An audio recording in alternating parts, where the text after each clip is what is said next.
तर आपण दुसरा अध्याय बघत आहोत आणि दुसऱ्या अध्यायामध्ये आपण श्लोक क्रमांक 38 पर्यंत पाहिलेला आहे. ज्यात प्रामुख्यानं तीन थीम पाहिल्या आपण. चार थीम पाहिल्या प्रामुख्यानं. पहिली थीम अशी होती की अर्जुनाचा पुढचा गोंधळ आणि अर्जुनाचं युद्ध न करण्याचं पाचवं कारण ते म्हणजे गोंधळ. आणि या गोंधळातनं बाहेर येण्याचा उपाय एकच आहे की भगवंतांना किंवा भगवत भक्तांना शरण येणं. अर्जुन शरण येतो आणि शरण आल्यानंतर भगवंत पुढच्या 10 ते 12 श्लोकांमध्ये आत्म्याचं विज्ञान, आत्म्याचे गुणधर्म, आत्म्याविषयी अर्जुना सांगतात. आणि त्याचं जे पहिलं कारण आहे युद्ध न करण्याचं, ते खोडून काढतात की तुझी करुणा जी आहे ते शरीराप्रती, आत्म्याप्रती नाही आहे, शरीराप्रती आहे. पण आत्मा कधीच मरत नाही. ज्यांना तू मारायचा प्रयत्न करतो ते कधीच मरणार नाही आहेत, असा युक्तिवाद करून भगवंत अर्जुन युद्ध करायला प्रेरित करतात. मग पुढचं जो कारण होतं युद्ध न करण्याचं ते होतं की इंद्रिय भोग जाण्याची भीती. भगवंत पुढच्या 10 श्लोकात सांगतात समजावून की जरी तू युद्ध केलं असतं तर इंद्रिय भोग जाणार नाही, उलट मिळणार तुला. युद्धामध्ये हरलास आणि मेलास तर स्वर्गात भोगशील राज्य, आणि युद्धामध्ये जिंकलास तर पृथ्वीचं राज्य भोगशील. पण जर तू युद्धात पळून गेलास तर तुला ते सहन करण्याच्या पलीकडे जाईल. कारण का, एक जो व्यक्ती सन्मानित असतो त्याचा त्याला अपमान जो आहे हा मृत्यूपेक्षाही भयानक असतो. दुर्योधन पार्टी जी आहे ते तुझ्या कृत्याला चांगलं कृत्य म्हणून स्वीकारणार नाही, ते तुझ्या कृत्याला एक करुणामय कृत्य म्हणून स्वीकारणार नाही, ते तुला भ्याड कृत्य म्हणून स्वीकारतील आणि तुला नावं ठेवतील आणि तुला सहन होणार नाही. हे तुला मरणापेक्षाही भयानक असले, मरणात अतिरिच्यते. आणि म्हणून तू बेटर युद्ध कर आणि युद्धानुसार तुझं कर्म कर. तिसरं कारण आहे पाप जायची भीती.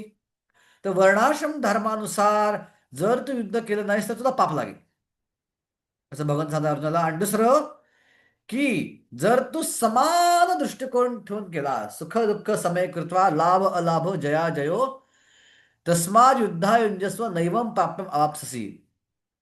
जर तू इक्वॅनिमिटी लेवलला युद्ध केलंस तरी पापमय क्रिया तुला लागणार नाही, तू पापात लिप्त होणार नाहीस. किंवा पाप कर्म जे आहे हे आपल्या आसक्तीवर अवलंबून असतं. एखाद्या गोष्टीप्रती आसक्ती असेल तर त्या आसक्तीतनं केलेली गोष्ट जी त्या वैदिक शास्त्राच्या विरुद्ध असेल तर ती पाप असते. ती केलेली चांगली गोष्ट असेल तर ती पुण्य ठरते, वाईट असेल ते पाप ठरते. आणि या दोन्ही गोष्टी बंधनास कारणीभूत असतात. पण जी गोष्ट अहंकार शून्य अवस्थेत केली जाते ती पापही ठरत नाही आणि पुण्यही ठरत नाही. 18वा श्लोक येतो, यस्सदा अहंकृतो भाव बुद्धिर्यस्य लिप्यते हत्वापि स किमाम लोका नाहंती न निबध्यते. की जो अहंकार रहित राहून ज्याची बुद्धी पूर्णपणे मुक्त आहे अशा अवस्थेत जर हत्या केली तर ती बंधनास कारणीभूत ठरत नाही. अर्जुना, या भावनेमध्ये राहून तर जर तू कार्य केलंस, युद्ध केलंस तर तू पाप करणार नाहीस, तुला तुला पापाचं बंधन लागणार नाही. इथपर्यंतचा भाग आपण बघितलेला आहे. आपण त्यामध्ये श्लोक बघितला की भगवंताची आज्ञा म्हणून केलेलं कोणते कृत्य हे पापाच्या वरती असतं, जरी अपरंटली ते पाप म्हणून आहे असं वाटतं. आणि भगवत भक्ता कोणत्याही प्रकारच्या ऋणातनं पूर्णपणे मुक्त झालेला असतो. देवर्षी भूत आप्त नृण पितृ या सगळ्यांच्या ऋणातनं आठवण मुक्त होतो. कारण भक्तिमय भावनेद्वारे केलेलं कार्य हे झाडाच्या मुळाला पाणी घालण्यापैकी असतं. ते पाणी सगळीकडं फांद्यांकडं, फुलांकडं, पानांकडं, फळांकडं ऑटोमॅटिक पसरतं. भगवंताला संतुष्ट केलं की इतर कोणाला संतुष्ट करायची गरज पडणार नाही. त्यामुळे त्यात कुठल्याही प्रकारचं पाप नसतं. हे युद्ध जे आहे, हे युद्ध माझ्या संतुष्टीसाठी केलंस तर तुला कोणत्या प्रकारे पाप लागणार नाही. इक्वॅनिमिटी किंवा समानतेचा भाव ठेवून केलंस तर कोणतेही पाप तुला लागणार नाही. इथेपर्यंतची कारण आपण बघितली होती. आता त्याच्या पुढचं कारण, ही दोन कारण जी आहेत की गोंधळ आणि सामाजिक समाजदृष्ट्या चांगली कामं जी आहेत ती नष्ट होतील, जी अर्जुनाची भीती होती की वाईट संतती निर्माण होईल, वाईट संततीतनं ती स्त्रियांना प्रदूषित करेल, त्यातनं स्त्रिया प्रदूषित होतील, स्त्रिया प्रदूषित झाल्यावर त्यातनं चुकी संतती निर्माण होईल आणि ती पिंडदान क्रिया करणार नाही आणि त्यातनं समाजाची खूप हानी होईल, समाज उपयोगी प्रकल्प सगळे बंद पडतील. हा जो अर्जुनाचा युक्तिवाद होता. आता भगवंताने विचार केला की अर्जुन जो आहे एवढा खालच्या स्तरावरचा नाहीये. तर युद्ध करायला प्रवृत्त करण्यासाठी आपण कर्मकांडाचं आमिष दाखवावं किंवा पापाची भीती न बघतो असं आमिष दाखवावं. अर्जुन हा महान व्यक्ती आहे. अर्जुन हा महान भक्त आहे. तर आपण त्याला वरच्या स्तरावरचं आध्यात्मिक स्तरावरचं ज्ञान द्यावं. आणि आता इथनं पुढं श्लोक क्रमांक 39 ते 53 मध्ये भगवंत अर्जुनाला युद्ध करायला प्रवृत्त करतायत. आणि जो भाग सांगत आहेत त्याला म्हणतात बुद्धियोग. बुद्धियोग म्हणजे काय? बुद्धियोगामध्ये निष्काम कर्म पण आहे.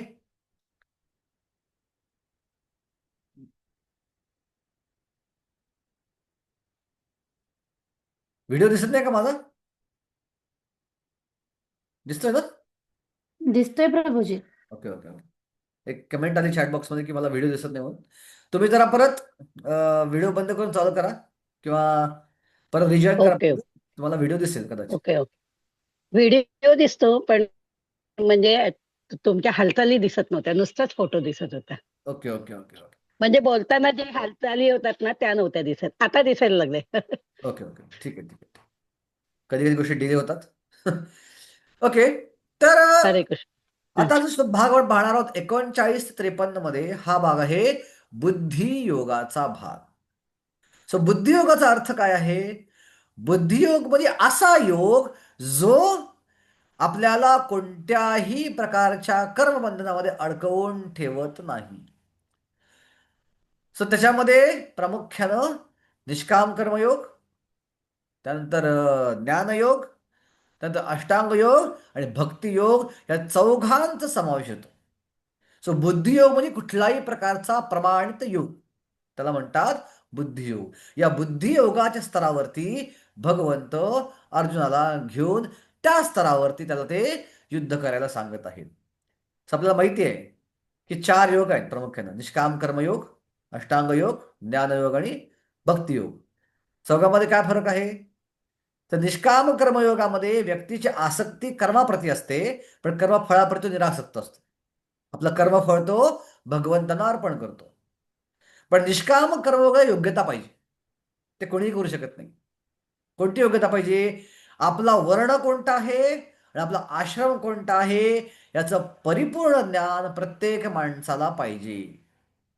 आणि निष्काम कर्मयोगामध्ये आपल्या वर्णाश्रमाच्या ऍक्टिव्हिटीज करून त्याचं फळ जे आहे ते भगवंतांना अर्पण करणं म्हणजे निष्काम कर्मयोग. आता निष्काम कर्म अनेक वर्ष केल्यानंतर व्यक्ती ज्ञानयोग स्तरावरती येतो. आणि ज्ञानयोग स्तरावरती येऊन मग आपले कर्म सोडून देतो आणि केवळ वेदशास्त्रावर कंटेम्पलेट करून करून करून करून करून करून करून या या कन्क्ल्युजनला येतो की आपण शरीर, आपण आत्मा आहोत आणि मग आत्म्याला परमात्म्याची सेवा करायची आहे आणि मग तो परमात्म्यामध्ये विलीन व्हायचा प्रयत्न करतो. हा झाला ज्ञानयोग. एखादा व्यक्ती म्हटला निष्काम कर्मयोगावर मला डायरेक्ट मुक्ती पाहिजे, मिळू शकते, त्याला ज्ञानयोगावर पुढे जायची गरज नाहीये. पण बरेच लोक निष्काम स्तरावरनं कर्म सोडून देऊन ज्ञानस्तरावर उन्नत होतात. आता त्याच्या पुढचा त्याच्या लेवलचा आपण स्तर म्हणून अष्टांग योग. काही लोकांना ज्ञानाच्या आधारे प्राप्ती करायची नाहीये, सतत त्यांना विचार करायचा नाही, सतत वेदांचं वाचन करायचं नाहीये, त्यांना ध्यान लावायचंय, हृदयातल्या परमात्म्यावर ध्यान लावायचंय. असं अनेक वर्ष जंगलात जाऊन ध्यान लावून मग ते भगवंताची प्राप्ती करतात. ह्याला पण पहिला क्वालिफिकेशन आहे, निष्काम कर्मयोगाद्वारे शुद्धीकरण झालं पाहिजे हृदयाचं, तरच ध्यानयोग करता येतो. कोणीही कधीही केव्हाही उठून जंगलात जाऊन ध्यान लावू शकत नाही, त्याला नियम असतात. आणि या सगळ्यात शेवटचा स्तर आहे भक्तियोग, ज्याच्यामध्ये भक्त हा किंवा व्यक्ती हा पूर्णपणे भगवंतांना शरण जाऊन केवळ आणि केवळ भगवंताच्या आनंदासाठी काम करतो. सो बुद्धियोगाचा अर्थ या चारही योगांचा समावेश बुद्धियोगामध्ये येतो. पण जो भगवंतांना अपेक्षित आहे तो बुद्धियोग म्हणजे केवळ भक्तियोगच आहे. आणि सिद्ध करण्यासाठी प्रभुपाद तात्पर्य सांगणार आहेत, आपण वाचणार आहोतच. प्रभुपाद सांगतात की कशा प्रकारे मी सांगतो की बुद्धियोग आणि भक्तियोग एकच आहेत. तर 10व्या अध्यायामध्ये एक श्लोक येतो, अहम सर्वस्य प्रभावो मत सर्व प्रवर्ते इति मत्वा भजन्ते माम बुधा भाव समन्विता. बुधा भाव, ठीक आहे. त्या पुढे काय म्हणतात भगवंत, तेषाम सततयुक्तानाम भजताम प्रीतिपूर्वकम ददामी बुद्धियोगम तम. जो माझं सतत सतेशाम सततयुक्तानाम सततपणे भजामी, ते त्याच्यानंतर भजताम प्रीतिपूर्वक प्रेमपूर्वक माझं भजन करतो, त्यांना काय करतो, त्यांना मी बुद्धियोग देतो. म्हणजे काय, त्याचा भक्ती देतो, सिंपल. पण जो माझं सतत भजन करतो, त्याला काय देणार मी, भक्ती देणार आहे ना. तर प्रभुपाद ह्याला कोरिलेट करताना म्हणतात की बुद्धियोग हाच भक्तियोग आहे. सो एका प्रकारे सगळे श्लोक इथं पण भगवंत सांगतात हे भक्ती योगालाच इंडिकेट करत आहेत. हे मी तुम्हाला उदाहरण दिलं. आता पुढच्या श्लोकात तुम्हाला कळेल की ऍक्च्युली बुद्धियोग हा भक्तियोगच आहे. हे प्रत्येक श्लोकात भगवंत सांगत आहेत. कशा प्रकारे आपण त्यात बघायचा प्रयत्न करूया. ओके, तर श्लोक मग 39 बघू आपण. एषा ते अभिता सांख्ये बुद्धियोग मां शृणु बुद्ध्या युक्तया पार्थ कर्मबंधम प्रहास्यसी. भाषांतर. आतापर्यंत या ज्ञानाची पृथक्करणात्मक माहिती मी तुला सांगितली. आता मी निष्काम कर्म कसे करावे याचे वर्णन करतो, ते ऐक. हे पार्थ, जर तू या ज्ञानाच्या आधारे कार्य केलेस तर कर्मबंधनातून मुक्त होशील. सो जे बंधन पडायची भीती वाटते अर्जुनाला, पापाची, पुण्याची आणि वाईट कर्म माझ्या हातून घडण्याची, की अशा प्रकारे वाईट पुरुषाला मारल्यावरती अशा प्रकारे वाईट प्रवृत्तीची माणसं निर्माण होतील आणि त्याच्यामुळे सगळा समाज बिघडेल, ही जी भीती वाटते आहे, या सगळ्या प्रकारच्या बंधनातून तू मुक्त होशील तर तू बुद्धीच्या स्तरावर, तू बुद्धियोगाच्या स्तरावर काम केलंस तर. या स्तरावर कोणत्याही प्रकारे तुला हानी नाही. या स्तरावरती भगवंत आता अर्जुनाला आणणार आहे. तर पहिल्या 2-3 परिच्छेदामध्ये प्रभुपाद सांगतायत की कसं भगवंताने आत्तापर्यंत काय काय सांगितलं आहे आणि कसं कन्व्हिन्स करायचा प्रयत्न अर्जुनाला केला आहे. तर साधारणपणे मधल्या भागामध्ये प्रभुपाद सांगतात पहिल्या परिच्छेदाच्या शेवटी शेवटी की हे सर्व जीवात्मे इंद्रिय तृप्ती खातर भौतिक प्रकृतीमध्ये कार्य करीत आहेत आणि भौतिक प्रकृतीच्या प्रभावाखाली ते स्वतः उपभोक्ता समजत आहेत. ही मनोवृत्ती मोक्षाच्या अंतिम क्षणापर्यंत टिकून राहते. त्यावेळी जीवात्मा भगवंताशी एकरूप होण्याची इच्छा करतो. हा मायेचा किंवा इंद्रिय तृप्तीचा शेवटचा आघात असतो. बघा प्रभात काय म्हणतात, फार महत्वाचं वाक्य प्रभात म्हणतात ना, भगवंताशी एकरूप होण्याचा प्रयत्न करणं हा मायेचा किंवा इंद्रिय तृप्तीचा शेवटचा आघात आहे. का बरं म्हटलं असलं भगवंताने असं, की भगवंताशी एकरूप होण्याचा प्रयत्न करणं इंद्रिय तृप्तीचा शेवटचा आघात आहे. अनेक ऋषी मुनी, अनेक अनेक अनेक अनेक थोर संत, अनेक ऋषीमुनी हिमालयात राहून खडतर तपस्या करतायत. इंद्रिय भोग सोडा, आपण इस्कामध्ये खूप इंद्रिय भोग करतो. चमचे प्रसाद खातो, आपण पिझ्झा खातो, बर्गर खातो, रसगुल्ला खातो, गुलाबजाम खातो, श्रीखंड खातो, पार्ट्या करतो, फिश करतो, झोपतो भरपूर टाइम. यात्रेला गेलो असं आपण दुपारी झोपतो, थोडंसं सकाळी फिरतो, संध्याकाळी फिरतो, कथा ऐकतो, कथेमध्ये ब्रेक ब्रेक लागतो आपल्याला कधी कधी अधनं. पण जे खरोखर हे निर्विशेषवादी असतात ते केवढी तपस्या करतात, ते हिवाळ्यामध्ये बर्फाच्या थंडगार पाण्यात उभं राहतात कंटिन्युअसली आणि तपस्या करतात. उन्हाळ्यामध्ये आपल्या बाजूला आग लावतात आणि त्यात बसून तपस्या करतात. एवढ्या खडतर तपस्या ते करतात. जर तुम्ही स्वामीनारायणमध्ये गेलात तर कुठल्याही प्रकारे ऑप्युलंट प्रसाद तिथे मिळत नाही. तिथे ब्रह्मचारी काय जेवण करतात, तर तांदूळ, डाळ आणि काही इतर धान्य एकत्र करतात, तर शिजवतात आणि मीठ न घालता ते खातात. स्वामीनारायणचे ब्रह्मचारी खूप खरं तपस्या आहे. पण उद्देश काय आहे, भगवंताशी एकरूप होणं. तर ह्याच्यामध्ये इंद्रियभोग कसा काय आला, तर जीवात्मा भगवंत व्हायचा प्रयत्न करतोय. आपण कधीही भगवंत होऊ शकत नाही. भगवंतात एकरूप होणं म्हणजे इनडायरेक्टली भगवंत व्हायचा प्रयत्न करणं, आणि आपण इनडायरेक्टली भगवंत व्हायचा प्रयत्न करतोय, भगवंत शरण जायचा प्रयत्न करत नाही, म्हणून आपण एकाबारी इंद्रिय भोग आहे. स्वतः भगवंत बनण्याचा प्रयत्न करणं पण जीवात्मा आलाच खाली त्यासाठी, भगवंतामधनं भगवंत बनण्यासाठी. आणि त्याला जर भगवंतच बनायचं आहे तर त्या भगवंताच्या मध्ये विलीन व्हायचा प्रयत्न करणं, की स्वतः भगवंत असं मानणं, हा खूप मोठा इंद्रियभोग आहे. म्हणून मायावाद हा सर्वात मोठा इंद्रियभोग आहे.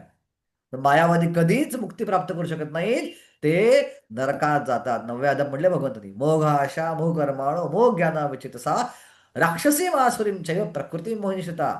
असे मायावादी कधीच मुक्ती प्राप्त करू शकत नाही, ते नरकात जातात, नरक यातना भोगतात असे मायावादी. आणि दुसरं, प्रभुपाद कायम निर्विशेषवाद्यांना झटके देतात, कायम त्यांना फोडतायत. त्याचं कारण काय आहे? पहिल्या नंबर येण्यासाठी सगळ्यात मोठा अडथळा कोणता आहे? कोणाचा अडथळा आहे सगळ्यात मोठा अडथळा? आपल्याला पहिला नंबर प्राप्त करायचा आहे, तर तेव्हा सगळ्यात मोठा अडथळा कोणाचा आहे? दुसऱ्या नंबरचा ना. जो 2 नंबरचा मुलगा आहे, तर सगळ्यात मोठा अडथळा आहे पहिला नंबर प्राप्त करण्यासाठी शाळेमध्ये. बाकी जो ज्याचा नंबर 50 वर्गात येतोय का 40 वर्गात येतो, त्याला त्याचा अडथळा काय आहे? त्याच्याकडे अडथळा आपला होणार नाहीये. पण दुसरा जो आहे तो खूप अडथळा होणार आहे. सो प्रभुपादाचं उद्दिष्ट आहे या वारंवार निरीश्वरवाद्यांना फोडण्यासाठी, की कुठल्याही प्रकारे जीवात्मा त्या निर्विशेषवादाकडे आकर्षित होऊ नये. आपल्या इस्कॉनचा कोणताही भक्त कोणत्याही कारणासाठी निर्विशेषवादाकडे आकर्षित होऊ नये. कारण सर्वोच्च गोष्ट भक्ती आहे, तो त्याकडेच फोकस राहावा. म्हणून प्रभुपादांनी वारंवार खंडन केले, वारंवार फटके त्यांना दिलेले आहेत. पण प्रभुपादांनी बोनाफाईड ब्रह्मवाद जो आहे, एक आहे मायावाद, एक आहे ब्रह्मवाद. दोघांमध्ये फरक काय आहे? मायावादी व्यक्ती भगवंत बनायचा प्रयत्न करतो. ब्रह्मवादी व्यक्तीला भगवंत कोणा माहीत असतं, पण त्याची इच्छा असती भगवंताच्या ब्रह्मज्योतीमध्ये विलीन होणं. त्याला माहिती आहे भगवंत बनणार नाहीये, मी ब्रह्मज्योतीला एक छोटा चितकण म्हणून राहणार आहे, हे त्याला माहित असतं. पण त्याची इच्छा मला तिथं राहते. मला भगवंताशी आदान प्रदान करायचं नाही आणि भगवंत परवानगी देतात त्याला. आणि निष्काम कर्मयोगी, अष्टांग योगी आणि ज्ञानयोगी या स्थितीला जाऊन बसतात, त्यांना ब्रह्मवादी म्हणू शकतो प्रामाणिकपणे. आजकाल सगळे मायावादी झाले दुर्दैवानं. पण जे प्रमाणित आहेत ते ब्रह्मज्योतीमध्ये विलीन होतात. पण हा सुद्धा मोठा एका प्रकारे धोका आहे. ब्रह्मज्योतीकडे आकर्षण होणं हे भक्ती बस आपल्याला दूर घेऊन जातं. म्हणजे या ब्रह्मवाद्यांना प्रभुपादांनी फोडलेलं आहे. तर आपण त्याकडे पण आकर्षित होऊ नये. ओके. त्यानंतर सेकंड लास्ट परिषद प्रभुपाद म्हणतात की पृथक या ठिकाणी सांख्य म्हणजे शरीर आत्म्याचे पृथक्करण विवेचन आहे. केवळ अर्जुनाला बुद्धियोग किंवा भक्तियोगा परत आणण्यासाठीच भगवान श्रीकृष्णाने आत्म्याचे विस्तृत विवेचन केले आहे. बघा उद्देश काय आहे सांख्ययोग सांगायचा? भक्तियोगापर्यंत आणणं. म्हणून मनुष्याने जाणले पाहिजे की बुद्धियोग म्हणजेच पूर्ण ज्ञान आणि पूर्ण आनंदयुक्त कृष्ण भावनेमध्ये काम करणे होय. असे कार्य कितीही दुष्कर असले तरी जो केवळ भगवंताच्या संतुष्टीकरता कार्य करतो तो बुद्धियोगाच्या तत्वांद्वारे कार्य करीत आहे. यामुळे तो नित्य नित्य दिव्यानंदामध्ये रममाण असतो. अशा दिव्य कार्यामुळे भगवत कृपेने एखाद्याला आपोआपच दिव्य ज्ञानाची प्राप्ती होते. यामुळे ज्ञानप्राप्तीसाठी अतिरिक्त प्रयास न करता त्याची मुक्तता होते. कृष्ण भावनावत कर्म आणि सकाम कर्म विशेषत्वे कुटुंबाप्रती किंवा भौतिक सुखाप्रती करून इंद्रिय तृप्तीसाठी केलेल्या कर्मांमध्ये बराच फरक आहे. म्हणून आपण जे कर्म करतो त्याला कर्माचा बुद्धियोग, त्या कर्माचा बुद्धियोग हा दैवी गुण आहे. ओके. आता अर्जुनाचा मला प्रश्न पडेल की बापरे, तुम्ही म्हणता बुद्धियोगा स्तरावर काम कर, पण या बुद्धियोगाची मी परिपूर्णता करू शकलो नाही. ठीक आहे. का बुद्धियोग मला जमला नाही करायला, का अर्धवट घडला बुद्धियोग माझ्याकडनं, किंवा व्यवस्थित करता आला नाही, किंवा मला कळलाच नाही व्यवस्थित, तर काय माझी अवस्था होईल? सो भगवंत म्हणतात या प्रयत्नात कोणताही नाश नाही. श्लोक क्रमांक 40. नेहाभिक्रमनाशोऽस्ति प्रत्यवायो न विद्यते स्वल्पमप्यस्य धर्मस्य त्रायतो महतो भयात. काय म्हटलंय? या प्रयत्नात कोणतेही नुकसान किंवा ऱ्हास नाही आणि या मार्गातील अल्प प्रगतीनेही मनुष्याचे मोठ्या भयंकर भयापासून संरक्षण होऊ शकते. असं भगवंताचं म्हणणं आहे. काही टेन्शन नाहीये. जरी तुझा बुद्धियोग अर्धवट राहिला तर यात कोणताही धोका नाही, यात कोणताही नाश नाही. कारण तू जे काही केलंयस ते नाश पावत नाही जोपर्यंत तू अपराध करत नाहीस. तू बोलतो जे काही तू केलेलं आहेस त्यात कोणताही ऱ्हास होत नाही. आपण आत्ता मी येलो लवकर समजा, आणि आत्ता आपण इंजिनियर असू आणि पुढच्या वेळेला परत जन्माला आलो आणि परत इंजिनिअरिंग करायचं आहे, तर असं म्हणू शकत नाही मी मागच्या इंजिनियर झालोय आता मी डायरेक्ट एमटेकला ऍडमिशन घेतो. असं म्हणू शकतो का? की मागच्या BA झालं डायरेक्ट MA ला ऍडमिशन घेतो? असं म्हणू शकत नाही. परत पहिल्यापासून शिकायला लागतं. परत पहिली दुसरी तिसरी जे काय असेल ते परत शाळा करून कॉलेज करून परत त्या लेवलला यावं लागतं. पण बुद्धियोगाचं कसं आहे, जेवढा केवढा योग केला असेल, तो निष्काम कर्मयोग असेल, अष्टांग योग असेल, ज्ञानयोग असेल किंवा भक्तियोग असेल, जेवढी केवढी प्रगत झाली आहे ती मेंटेन राहती आणि तिथनं पुढे व्यक्ती प्रगती करायला चालू करतो. सो यात कोणताही धोका नाही. आता बघा, हा श्लोक सुद्धा विश्वनाथ चक्रवर्ती ठाकूर म्हणतात केवळ आणि केवळ भक्तियोग सांगत आहे. का बरं? कारण का आपण ज्याला निष्काम कर्मयोग म्हणतो, ज्याला ज्ञानयोग म्हणतो, ज्याला अष्टांग योग म्हणतो, त्याची खरी नावं काय माहिती आहेत? भक्ती मिश्र कर्म, भक्ती मिश्र ज्ञान आणि भक्ती मिश्र योग. निष्काम कर्म पद्धतीमध्ये त्या साधकाला किंचित का होईना भक्ती करावी लागते. भगवंताच्या स्वरूपाची, भगवंताच्या सगुण रूपाची भक्ती किंचित का होईना करावी लागते. त्याच्या प्रॅक्टिसचा भाग आहे तो. निष्काम कर्माची प्रॅक्टिस जी आहे त्यात भक्ती हा भाग आहे. हा, तो एलिमेंट छोटासा आहे. तो भाग छोटासा आहे. उदाहरणार्थ, आपण मीठ आणलं की साखर आणले, साखरेवर पाणी शिंपडलं थोडंसं, तर साखरेवर पाणी शिंपडल्यावर आपण काय म्हणतो की आपण म्हणतो की थोडीशी ओलसर साखर म्हणतो आपण. ती साखर आहे, थोडीशी ओलसर आहे पाणी शिंपडल्यामुळे. तर पाणी म्हणत नाही आपण की पाण्यात साखर पडल्याचं म्हणत नाही आपण. पाणी फार कमी आहे. सो कर्म जास्त आहे, भक्ती फार कमी आहे. ज्ञान जास्त आहे, भक्ती फार कमी आहे. योग जास्त आहे, भक्ती फार कमी आहे.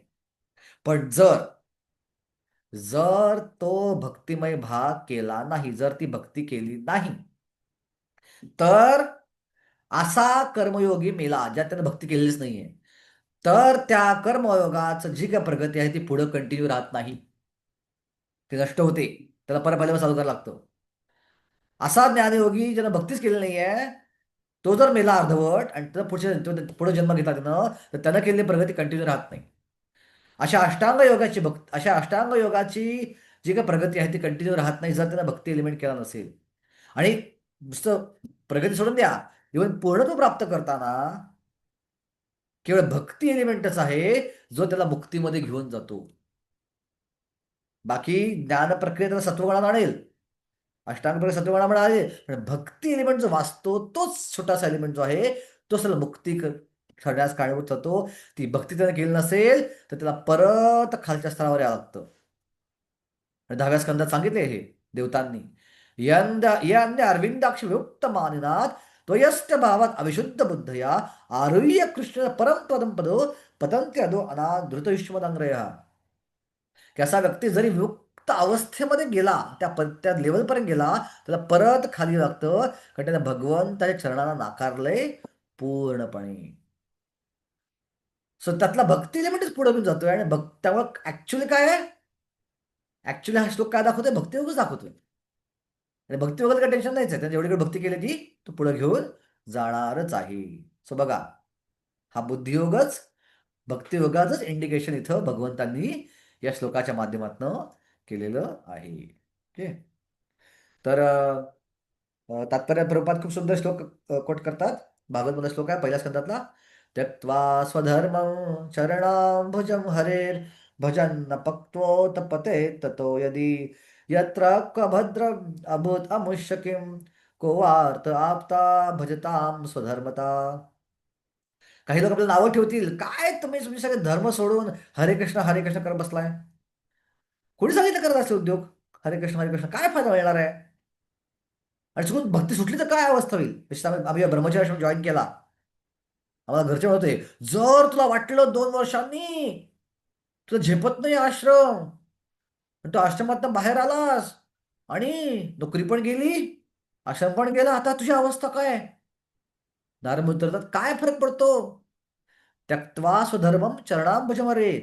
एखादा आपला स्वधर्म सोडला आणि भगवंत चरणाचा आश्रय घेतला आणि अपरि अपरिपक्व भजनामुळं, इमॅच्युअर भक्तीमुळं खाली पडला, भक्ती सुटली, भजन अपक्व, तर पतेत तत्व यदी. तरी पण गॅरेंटेड आहे त्याचा पुढचा जन्म मनुष्याचा आहे. गॅरेंटेड आहे की काही दिवसातच तो परत भक्तीमध्ये येणार आहे, कारण भगवंत ती भक्ती कधी विसरत नाहीत. योग्य प्रसंग त्या जीवनामध्ये आणतात की त्या जर तो परत भक्ती मार्गामध्ये लागतोच लागतो. हे भगवंत गॅरंटी देतात. स्वपाद मूलम भजता प्रियस त्यक्त्वान्न भावस हरी परेशान विकर्म यच्चोत पतिताम कथांची धुनोती सर्व मृदसन्निविष्टो. एखाद्यात विकर्म जर घडलं त्या आतनं, तरी पण काही काही भक्ती सुटल्यासारखं वाटेल, पण योग्य वेळेला परत तो भक्ती मार्गाला लागेलच लागेल. तर त्यात काहीच हानी नाही आहे. आणि जरी या जन्मात लागला नाही तर पुढच्या जन्मात तो त्याची भक्ती परत चालू करणारच आहे. पण एखाद्या परफेक्टली वर्णाश्रम धर्माचं पालन केलं आणि भगवंताची भक्ती केलीच नाही, तर वर्णाश्रम धर्मात त्या वर्णाश्रम धर्माचं वर्णन भागवतमध्ये केलंय. श्रम एवही केवलम धर्मस्वानुष्ठित पुंसा विश्वक्सेन कथासूया न उत्पादय गतिरथीम शम एवही केवलम. की सगळ्या धर्माचं पालन करून भगवंताच्या कथांप्रती रती आली नसेल तर ते केवळ श्रम आहे, त्यात काहीच अर्थ नाही. सो भक्तांनी अजिबात टेन्शन घेता कामा नये. मी सगळं सोडून भक्ती करतोय तर काय होईल, माझं काही होणार नाही. हा हा जो मार्ग आहे, हा सर्वोत्कृष्ट आणि सगळ्यात मंगलमय मार्ग आहे. नाही अन्यथ शिवापंथ आहे, पण कोणता मंगलमय मार्गच नाहीये. देहिनाम भ्राम्यतामिह वासुदेव भगवती भक्तियोग ततो भवेत. यासारखा मंगलमय मार्गच नाही असं सुखदेव गोस्वामी परीक्षित महाराजांना भागवतच्या दुसऱ्या स्कंदात सांगत आहेत. ओके, तर आपण दुसऱ्या श्लोकात जर सिद्ध केलं कसं बुद्धियोग हा भक्तियोगच आहे. ओके, मग आता अर्जुनाला प्रश्न पडला की ठीक आहे, पण काय पात्रता आहे या बुद्धियोगासाठी? पात्रता काय आहे? भगवंत म्हणतात पात्रता एकच आहे, ती म्हणजे श्रद्धा ठेवून, फोकस ठेवून त्या मार्गावर आचरण करणं. आपली बुद्धी एकाग्र पाहिजे, आपली श्रद्धा दृढ पाहिजे, आणि दृढ श्रद्धेनं या मार्गावर, या रस्त्यावरती मार्गक्रमण आपण केलं पाहिजे. तर तो श्लोक सांगतात, व्यवसायात्मिका बुद्धी एकेह कुरु नंदना बहुशाखा अनंतस्य बोधयो व्यवसायिना. काय म्हणतात भगवंत, जे या मार्गावर असतात त्यांची बुद्धी दृढनिश्चयी असते आणि त्यांचे ध्येय एकच असते. हे प्रियकरांना, जे डळमळीत वृत्तीचे असतात त्यांच्या बुद्धीला अनेक फाटे फुटलेले असतात. सो भगवंत म्हणतात आपली बुद्धी व्यवसायात्मिका पाहिजे. व्यावसायिक म्हणजे काय? व्यापारी. मराठीमध्ये व्यावसायिक म्हणजे व्यापारी. सो आपली बुद्धी एका व्यापाऱ्याप्रमाणे पाहिजे. व्यापाऱ्याची बुद्धी कशी असती? 24 तास profit profit profit profit profit, नफा नफा नफा. झोपेत, जागेपणी, चालताना, बोलताना, खाताना पिताना डोक्यात काय विचार चालू असतो? कसा नफा वाढवता येईल, कसा नफा वाढवता येईल. एक फेमस स्टोरी तुम्ही ऐकली असेल तुमच्या इस्कॉनच्या क्लासेसमध्ये भरपूरदा. केक व्यापारी होता, तर तांदळाचा व्यापार होता. तर तांदूळ विकले, खूप आयुष्यभर तांदूळ विकले आणि भरपूर नफा कमवला. आणि मग त्याला त्याला वाटलं का म्हातारा झाला आता, आपला धंदा जो आपण आपल्या मुलाच्या हातात सोपवून देऊया, आणि त्याला आपला धंदा मुलाच्या हातात सोपवला. पण जरी मुलाच्या हातात धंदा सोपवला, आयुष्यभर व्यापारच केल्यामुळे त्या व्यापारात आसक्ती एवढी होती की त्याला व्यापाराशिवाय सुचेना. आणि तो परत व्यापारात लक्ष घालू लागला आणि मुलगा वैतागला. कारण तरुण मुलाला आवडत नाही. एकदा आमच्या हातात सोपवली एखादी गोष्ट तर परत आई वडिलांनी लक्ष घातलं की आवडत नाही तरुण मुलांना. त्यांना राग येतो. आपण तरुण होतो, आपल्या छोट्या गोष्टी आईने सांगितल्या, वडिलांनी सांगितलं हे असं कर असं कर असं कर. तरुण राग येतो. आमच्या वेळेला बुद्धीने करू द्या, काय करायचंय तुमचं, झालं झालं आता. तर त्या तरुण मुलाला वैताग घ्यायचा, चिडायचा. तो वैताग काय मध्ये मध्ये पडतो सारखं, माझ्या माझ्या माझ्या मेथड्स मला करू देत नाही व्यापार. आणि एके दिवशी घरामध्ये साधू येतो, आणि तो साधू तो तरुण व्यापारी म्हणतो की माझ्या वडिलांना, तो साधू म्हणतो की मला थोडे पैसे पाहिजे, दान पाहिजे, मला तीर्थयात्रा करायची आहे. तो तरुण व्यापारी म्हणतो ठीक आहे, तुम्हाला दान देतो मी, पण तुमच्यावर माझ्या वडिलांना पण घेऊन जावं. आता म्हातारा वय आहे, त्यांनी तीर्थयात्रा करू दे, कदाचित त्यांना बुद्धी झाली तीर्थयात्रा करून, तर कदाचित थोडंसं ते मुक्तीचा विचार करतील. फार व्यापार व्यापार करता तुम्ही म्हातारपणी पण, त्याला घेऊन फिरा तुम्ही. तर तुम्हाला ठीक आहे. आणि त्या साधूला फिरवत फिरवत अनेक तीर्थयात्रा बघत बघत बघत बघत फायनली ते येतात काशीला. आणि काशीला मणिकर्णिका घाटावरती येतात. आणि मणिकर्णिका घाट फेमस आहे काशीला, एक्झॅक्टली मंदिरासमोर आहे. आपल्या काशी विश्व मंदिरासमोर एक्झॅक्टली घाट तो. आणि असं म्हणतात या घाटावर जिथं अंत्यसंस्कार होतात त्या व्यक्तीच्या कानामध्ये प्रभू भगवान शंकर रामाचं नाव बोलतात आणि त्याची मुक्ती होती तिला. सो त्या मणिकर्णिका घाटावर अनेक शव जळत होते एकाच वेळी. आणि तिथं त्या व्यापाऱ्याच्या डोळ्यात पाणी येऊ लागलं, म्हाताऱ्या व्यापाऱ्याच्या डोळ्यात. आणि साधूला वाटलं वा, इतकं फिरल्यावर शेवटी त्याला काहीतरी उपरती झाली. काहीतरी त्याला जीवनाविषयी कळलं असेल आणि साधूनं विचारलं की बाबा रे, इतकी तीर्थक्षेत्र फिरलो आपण, पण याच ठिकाणी तुझ्या डोळ्यात पाणी का येतंय? तो व्यापारी काय म्हणला, मी जीवनामध्ये खूप दिवस वाया घालवले. साधूला आनंद झाला, अरे वा, त्याला कळलं की जीवन क्षणिक आहे, जीवन दुःखालय आहे. जीवनामध्ये आपण वेळ अन्नश्री वाया घालला भक्ती न करण्यामध्ये. कदाचित हे कदाचित ही अनुभूती त्याला आली असेल, हा साक्षात्कार त्याला झाला असेल. म्हटली वा वा वा, चांगली गोष्ट आहे. का बरं तुला असं वाटतं की तू जीवनामध्ये वेळ वाया घाललास? तर तो म्हणला की मी आयुष्यभर तांदळाचा व्यापार केला, पण मला इथं आलं कळलं की एका दिवसामध्ये एवढी शेवं इथं जळतात. मी जर इथं येऊन लाकडाचा व्यापार केला असता तर केवढा पैसा मिळवला असता. बघा, त्या क्षणी पण डोक्यात व्यवसायाचा विचार आहे, प्रॉफिटचा विचार. ही जी बुद्धी आहे, ही आपल्याकडनं अपेक्षित आहे भगवंतांना. अर्जुना, व्यवसायात्मिका बुद्धी. तसं त्याला प्रॉफिटचा विचारतोय, आपला विचार पाहिजे भक्तीचा, आपला विचार पाहिजे भगवत धामाचा, आपला विचार पाहिजे भगवंताच्या सेवेचा. असा जो आहे तो खरा भक्त आहे. तुकाराम म्हणतात ना, तुकाराम महाराज, येथ असावे जातीचे, येऱ्या गबाळाचे ते काम नाही. भक्ती करणं हे अंडपांडू माणसाचं काम नाहीये. सुरुवात करायला सोपं आहे फार, मला चालू करायला फार सोपं आहे. 16 बारापर्यंत पण फार सोपं आहे, फार अवघड नाहीये. कंठीमाळ घालून फार अवघड नाहीये. पण ते सगळं घातल्यानंतर ते मेंटेन करणं आयुष्यभर सोपं नाहीये. 15 वर्ष पाहतोय मी गेली काय अवस्था असते आमची. किती अडथळेमध्ये येतात, किती प्रलोभनं येतात, किती समस्या येतात. या सगळ्या रोजच्या रोज सगळ्या समस्यांना सामना करून 16 माळा मेंटेन करणं ही एवढी सोपी गोष्ट नाहीये. सो त्याला दृढनिश्चय पाहिजे. येथ असावे जातीचे, येरा गबाळ्याचे ते काम नव्हे. आणि हेच भगवंत या श्लोकात सांगत आहे की ज्याच्या ज्याच्या डोक्यामध्ये अनेक ठिकाणी आसक्ती आहे, हे काही करायचंय, हे करायचंय, हे करायचंय, हे करायचंय, असा व्यक्ती कधीच या मार्गामध्ये प्रगती करू शकत नाही. बहुशाखा अनंतस्य बुधयो अव्यवसायना. आणि याच तात्पर्यात प्रभुपाद श्रद्धाची व्याख्या सांगतायत. क्षेत्र महाप्रभू सांगितले श्रद्धाची व्याख्या, श्रद्धा शब्द विश्वास कहे, सुदृढ निश्चय, कृष्ण भक्ती कैले सर्व कर्म कृत होय. जरी एखाद्या व्यक्ती एक माळ करत असेल, पण त्याचा विश्वास आहे की मी कृष्ण भक्ती केल्यावर मला तर कोणतंही कर्म करायचं कारण नाही, तत्क्षणी भगवंत ते सगळी प्रारब्ध आणि अप्रारब्ध कर्म काढून घेतात त्या क्षणामध्ये. पण तेवढी श्रद्धा पाहिजे, त्या स्तरावर श्रद्धा पाहिजे. आपली श्रद्धा जर नसेल की मी कृष्ण भक्ती केल्यावर सगळी कर्म होतात, आपल्याला अजून असं वाटतंय की मला कर्मकांड करणं आवश्यक आहे, मला श्राद्ध आणि पिंडदान पण करणं आवश्यक आहे, ते जर नाही केलं तर मी भगवंतामा दोष करणार नाही, मला पाप लागेल. मला अजून वाटतं मला अजून ज्योतिष बघितलं पाहिजे, ज्योतिषाकडे गेलं पाहिजे, आणि मला का बरं माझ्या समस्या येत आहेत, कुठले ग्रह मला आडवे येत आहेत, कुठलं कर्म माझं आडवं येत आहे, त्या कर्माला मग काहीतरी प्रायश्चित्त करून, काहीतरी पूजा करून, कालसर्पयोग नारायण नागोळे करून मला ते सॉल्व्ह केलं पाहिजे, असं मला वाटत असेल तर आपण श्रद्धा स्तरावर नाही आहोत. श्रद्धा म्हणजे काय? दृढ श्रद्धा. श्रद्धा शब्द विश्वास के सुदृढ निश्चय, कृष्ण भक्ती कैले सर्व कर्म कृत होय. अशा भक्तांना कोणतंही वर्णाश्रम धर्माचं पालन नाही केलं, कोणतंही कर्मकांड क्रिया केली नाही, कोणतंही श्राद्ध पिंडदान पितृपक्षाचं पालन केलं नाही, तरी त्याला कोणत्याच पापकर्माची रिॲक्शन त्याला भोगावी लागत नाही. त्याच्या मार्गामध्ये कोणताच अडथळा येऊ शकत नाही. ओके. कृष्ण भावना भवित मनुष्याचा दृढ संकल्प हा ज्ञानावर आधारित असतो. कोणतं ज्ञान? वासुदेव सर्वमिती स महात्मा स दुर्लभ.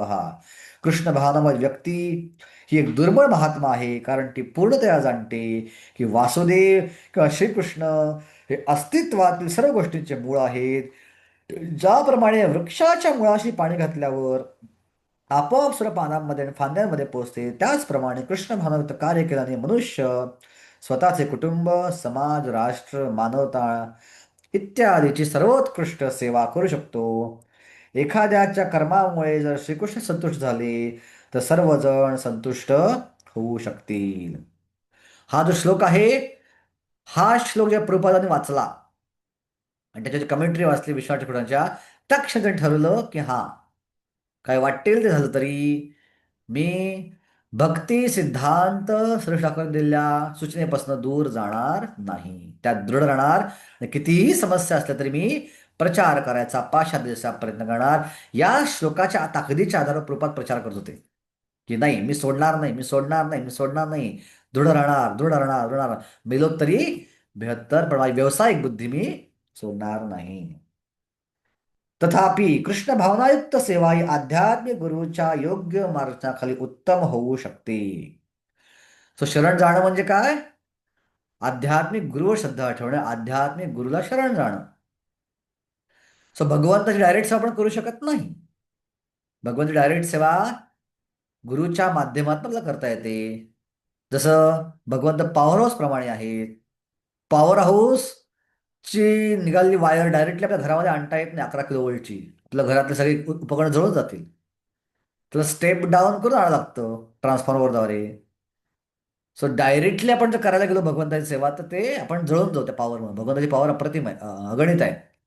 पण गुरुच्या माध्यमातून केली तर ती सेवा सहजगत्या भगवंतापर्यंत पोहोचते, किंवा ती भगवंताची कृपा सहजगत्या आपल्यापर्यंत येऊ शकते. आपण त्याला जळून जाणार नाही.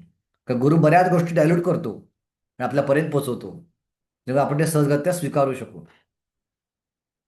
असा आध्यात्मिक गुरु हा श्रीकृष्णाचा प्रामाणिक प्रतिनिधी असतो. त्याला शिष्याचा स्वभाव माहीत असतो आणि तो शिष्याला कृष्ण भावना भवित कर्म करण्यासाठी योग्य मार्गदर्शन करू शकतो. म्हणून कृष्ण भावनेत पारंगत होण्यासाठी मनुष्याने श्रीकृष्णांच्या प्रतिनिधीच्या आदेशांचे दृढनिश्चयाने पालन करणे आवश्यक आहे. तसेच गुरुच्या उपदेशांचे त्याने जीवनाचे ध्येय म्हणून स्वीकार केला पाहिजे. जीवनाचे ध्येय म्हणून आपल्या गुरूंचा आपला उपदेश आहे, 16 माळा करा, 4 नियमांचं पालन करा आणि दास म्हणून सेवा करा. तर ह्याचं पालन आपल्याला जीवनाचे ध्येय म्हणून करायचं आहे. ही लचीपची गोष्ट नाही आहे, हे माझ्या जीवनाचं ध्येय आहे. कुठल्याही क्षणी, कुठल्याही दिवशी, कुठल्याही प्रकारे मी त्यातनं माग हटणार नाही. श्रील विश्वासकडून आपल्या पवित्र गुरुराष्ट्र प्रसिद्ध गोष्ट सांगतात, यस्य प्रसादात भगवत प्रसादो, यस्य अप्रसादात न गती कुतोपी. गुरु संतुष्ट तर भगवंत संतुष्ट, गुरु असंतुष्ट तर कितीही भगवंताला संतुष्ट करायचा प्रयत्न केला तरी भगवंत संतुष्ट होणार नाही. ओके, परंतु ही संपूर्ण पद्धती देहात्मबुद्धीच्या पलीकडे असणाऱ्या आत्म्याच्या केवळ सैद्धांतिक ज्ञानस्तरावर नसून परिपूर्ण ज्ञानावर आहे. अशा ज्ञानामुळे सकाम कर्माद्वारे प्राप्त होणाऱ्या इंद्रिय तृप्तीची संधीच नष्ट होते. ज्याचे मन दृढनिश्चय नाही तो विविध प्रकारचे सकाम कर्माद्वारे आकर्षिला जातो. तर आपण जर शुद्ध भक्तीची स्तरावर येऊन शुद्ध भक्तीची प्रॅक्टिस करत नाही, जर कर्मकांडाकडे आकर्षित असू, तर काय प्रॉब्लेम होतो? आपण अजूनही ज्योतिषावर विश्वास ठेवत असू, आपण अजूनही काही असा विचार करू की मला कर्मकांडाकडे आवश्यक आहे, तर आपण शुद्ध भक्ती स्तरावर राहत नाही. आपण मिश्र भक्तीच्या स्तरावरती येतो आणि मिश्र भक्तीच्या स्तरावरती भगवंत सगळे पाप आपले काढून घेत नाही. फक्त शुद्ध भक्तीच्या स्तरावरतीच ती पापं काढली जातात. याची काळजी आपण घ्यावी लागेल. इस्कॉनमध्ये बऱ्याच गोष्टी घुसल्या आहेत दुर्दैवानं. बरेच दीक्षित भक्तही ज्योतिषाकडे जा आणि काल सर्प पूजा करून घे आणि नारायण नागबाची पूजा करा, असे उद्योग चालू आहेत इस्कॉनमध्ये दुर्दैवानं. हे खूप रिस्की आहे. हे आपल्या शुद्ध भक्ती स्तरावर मिश्र भक्ती स्तरावर आणतं आणि मिश्र भक्ती असं भगवंत आपला कंट्रोल काढून घेतात. आपण परत कर्माच्या नियमाच्या आधिपत्याखाली येतो. ओके, तर आता अर्जुन मला प्रश्न पडेल की ओके, पण या व्यावसायिक बुद्धी प्राप्त करण्यामागे काय समस्या आहेत? कोणता व्यक्ती व्यावसायिक बुद्धी प्राप्त करू शकत नाही? काय, कोणत्या प्रकारची लोक व्यावसायिक बुद्धी प्राप्त करू शकत नाही? आणि त्याला उत्तर भगवंत 42-43 मध्ये देत आहे. या इमं पुष्पितं वाचां प्रवदन्त्यवपश्यतः वेदवादरत पार्था नान्यात् अस्तेति वादिनः कामात्मनः स्वर्गपरा जन्मकर्म फलप्रदं क्रियाविशेषबहुलान् भोगैश्वर्यं गतिप्रदी. अल्पज्ञ लोक वेदांमधील अलंकारित शब्दांवर अत्यंत आसक्त असतात, कारण त्यांना स्वर्गापर्यंत उन्नत होण्याकरता निरनिराळे सकाम करणे आणि त्यापासून मिळणारा चांगला जन्म, शक्ती इत्यादींना मान्यता देण्यात आली आहे. ऐश्वर्यशाली जीवन आणि इंद्रियतृप्तीची इच्छा असल्यामुळे ते म्हणतात की याहून अधिक महत्वपूर्ण असे काहीच नाही.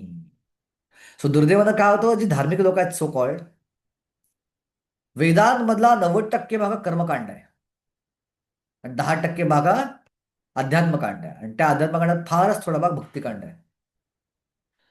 भगवंताचं उद्दिष्ट जर लोकांना भक्ती करायला लावणं असेल, तर का बरं जे वेद भगवंताच्या मुखात आले आहेत त्यामध्ये 90% भाग कर्मकांड आहे? काय करणार त्याच्या मागं? का बरं कर्मकांड सांगितलं असेल? काय वाटतं तुम्हाला? गोकुलानंद प्रभू, काय वाटतं तुम्हाला? 90% भाग कर्मकांड का सांगितलंय वेदांमध्ये?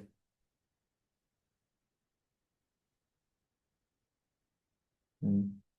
राजश्री माताजी, का सांगितलं असेल 90% भाग वेदांमध्ये कर्मकांडाचा?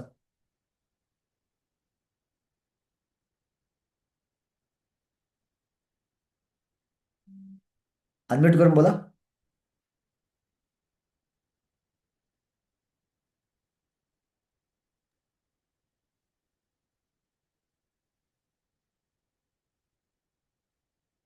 काय वाटतं तुम्हाला? तुमचं मत काय आहे? जर भगवंताचा उद्देश आहे सगळ्यांना भक्ती मार्गात लावणं, तर 90% कर्मकांड का सांगितले वेदांमध्ये?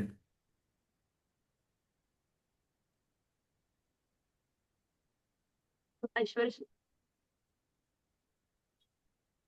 बुद्धिमान बुद्धिमान sorry, हरे कृष्ण प्रभू. सामान्य तर बुद्धिमान नसतो. तुमचा आवाज क्लिअर येत नाही मला ऐकू. बुद्धिमान लोक नसतात म्हणून? लोक बुद्धिमान नाहीत म्हणून? नाही नाही हं? नाही नाही. ओके. यस. यस, विद्या माताजी, आसक्ती काय सांगितलं 90% कर्मकांड? आसक्ती सगळ्यांना त्यांच्या इच्छा सगळे जे इच्छा करत आहेत ते त्यांच्या इच्छा पण पूर्ण करतील. हळूहळू ते कर्मकांड करून हळूहळू शुद्ध होतील आणि मग भक्तीकडे वळतील कदाचित. ओके. हळूहळू शुद्ध होऊन भक्ती करतो. ओके. येस, प्रिया माताजी. हरे कृष्ण प्रभूजी, दंडवत प्रणाम. हा. जे सगळे लोक आहेत ते अल्पज्ञानी आहेत आणि त्यांना स्वतःची अशी इच्छा आहे, त्याच्यामुळेच या 84 फेऱ्यामध्ये वगैरे फिरत आहेत आणि त्यामुळे ह्यांच्या स्वइच्छेमुळेच भगवंतांनी हे कर्मकांड जास्त सांगितलेलं आहे, असं हम्म. योग्य आहे बरोबर, की सगळे नाही? बरोबर बोलताय. आपण खाली का पडलोय? आसक्ती भगवत धामातनं एन्जॉय करायला. आपण एन्जॉय करण्यासाठी खाली पडलोय. आसक्ती हा, आसक्ती, बरोबर. हा, तर एन्जॉय करायला आपण खाली पडलोय. पण भगवंताला माहिती आहे की एन्जॉय करत असेल जर बोनाफाईड वेने एन्जॉय केलं नाही तर नरकात जातील ते. पण भगवंताने अशी रचना केली, तुम्हाला एन्जॉय करायचं ना, करा, एन्जॉय करा. पण ते एन्जॉय करताना धार्मिक पद्धतीने एन्जॉय करा. कर्मकांड करा, यज्ञ करा, स्वर्गाचा एन्जॉय करा, परत खाली या, परत कर्मकांड करा, स्वर्गाचा एन्जॉय करा. ऍटलिस्ट या प्रक्रियेमध्ये पाप लागणार नाही तुम्हाला. आणि असं करता करता करता कदाचित कर्मकांडाचा एक भाग असं तीर्थयात्रा करणं. तुम्ही तीर्थयात्रा करण्यासाठी गालतेऱ्याला याल, की वृंदावनला जाल, की जगन्नाथपुरीला जाल, की मायापूरला जाल आणि तिथं कदाचित तुम्हाला काही भक्त भेटतील आणि त्या भक्तांच्या संघामध्ये तुम्ही ऐकून श्रवण करून कदाचित आध्यात्मिक मार्गाला लागू शकाल. सो एकतर पाप लागत नाही तुम्हाला, एन्जॉय करायला आलाय, एन्जॉय पण करता तुम्ही, आणि वेदाच्या क्रिया केल्यावर एन्जॉयमेंट मिळते हा विश्वास बसल्यावरती नॅचरली आपण वेदांकडे आकर्षित होतोय, वेदांना आधार घेतोय. आणि त्या क्रिया करता करता चुकून एखादा शुद्ध भक्त भेटला, जो शक्यता आहे, त्या तीर्थयात्रा असतात, त्या यज्ञ असतात आणि या प्रक्रिया सगळ्या शुद्ध भक्त करत असतात. तर त्यातनं शुद्ध भक्त भेटला तर त्याच्याकडनं ऐकून कदाचित आपण मुक्ती मार्गाला लागू शकतो, आध्यात्मिक स्तरावरती आपण जाऊ शकतो. हा एक होप आहे. आणि हे न करता एन्जॉय केलं तर एन्जॉयमेंट धड मिळणार नाही आणि नरक यातना भोगाव्या लागतील. कारण 16व्या भगवंत म्हटले ना, यश शास्त्रविधी उत्सृज्य वर्तते कामकारतः न स सिद्धीम अवाप्नोती न सुखम न पराम गतीम.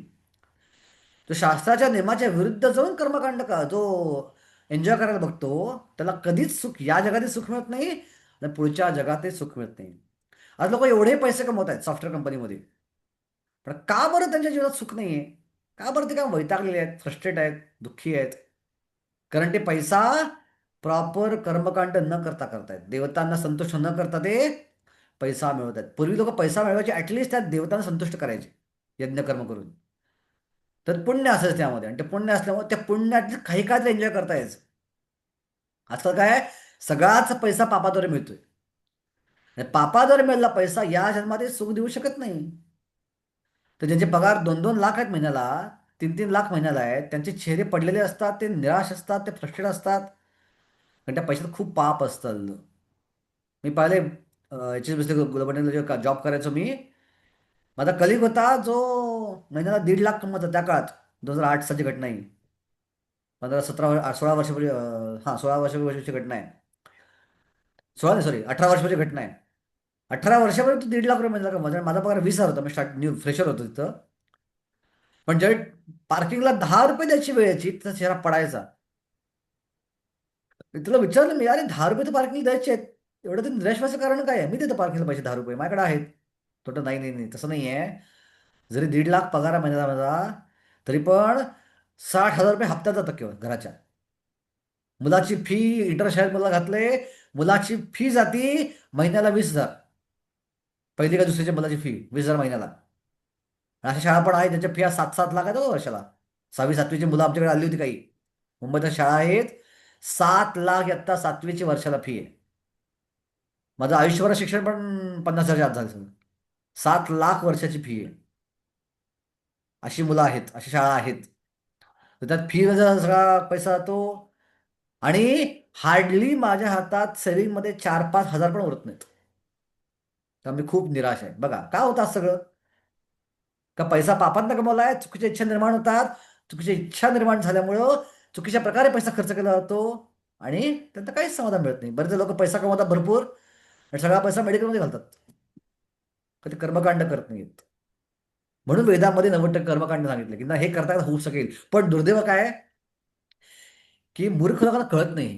त्यांना वाटतं कर्मकांडच सर्वस्व आहे, कर्मकांडच सर्वोच्च आहे. वेदातले इतर भागाकडे दुर्लक्ष करतात ते. आणि हा जो भाग आहे कर्मकांडाचा भाग, त्याकडेच केवळ लक्ष देतात. आणि ती गोष्ट जी आहे ही या भक्तिमय मार्गातली किंवा बुद्धियोगातला खूप मोठा अडथळा आहे, असं भगवंत इथं सांगत आहेत. प्रभुपाद तत्परत सांगतात, ज्याप्रमाणे मूर्ख लोक हे विषारी झाडाच्या फुलांनी आकर्षले जातात, कारण त्यांना अशा प्रकारच्या आकर्षणाचा परिणाम माहीत नसतो, त्याप्रमाणे अज्ञानी लोक स्वर्गाय ऐश्वर व त्यामुळे प्राप्त होणाऱ्या इंद्रिय भोगामुळे आकर्षिले जातात. ओके. शेवटच्या याच्यात प्रभुपाद म्हणतात की सामान्यतः ते विषयासक्त असतात आणि त्यांना स्वर्गीय सुखभोगाव्यतिरिक्त काही नको असते. असे सांगितले जाते की स्वर्गामध्ये नंदन कानन नावाचे उद्यान आहे, जिथे अप्सरांचा सहवास, विपुल प्रमाणात सोमरस प्राप्त करण्याची उत्तम संधी असते. असे हे शारीरिक सुख निश्चितपणे इंद्रिय लोलूप आहे. म्हणून भौतिक जगताचे स्वामी क्षणिक सुखांमध्ये अत्यंत असर तेथे असतात. म्हणजे मुसलमान आतंकवादी असतात, त्यांना काय सांगितलं जातं, तुम्ही जर हिंदूंना मारलं तर 72 होऱ्यांवर तुम्ही एन्जॉय कराल. ते 72 म्हणजे 72 अप्सरा असतील कदाचित त्या स्वर्गातल्या. त्या स्वर्गीय सुखाचं लालच दाखवलं जातं, स्वर्गीय सुखाचं गाजर त्यांना दाखवलं जातं की स्वर्गात जाल, जन्नतमध्ये जाल आणि त्या 72 तरुण कुमारी स्त्रियांवर तुम्ही एन्जॉय करू शकाल. सो हे काय स्वर्गीय सुख आहे. पण ही मूर्ख लोक आहेत असं भगवंत इथं सांगत आहे.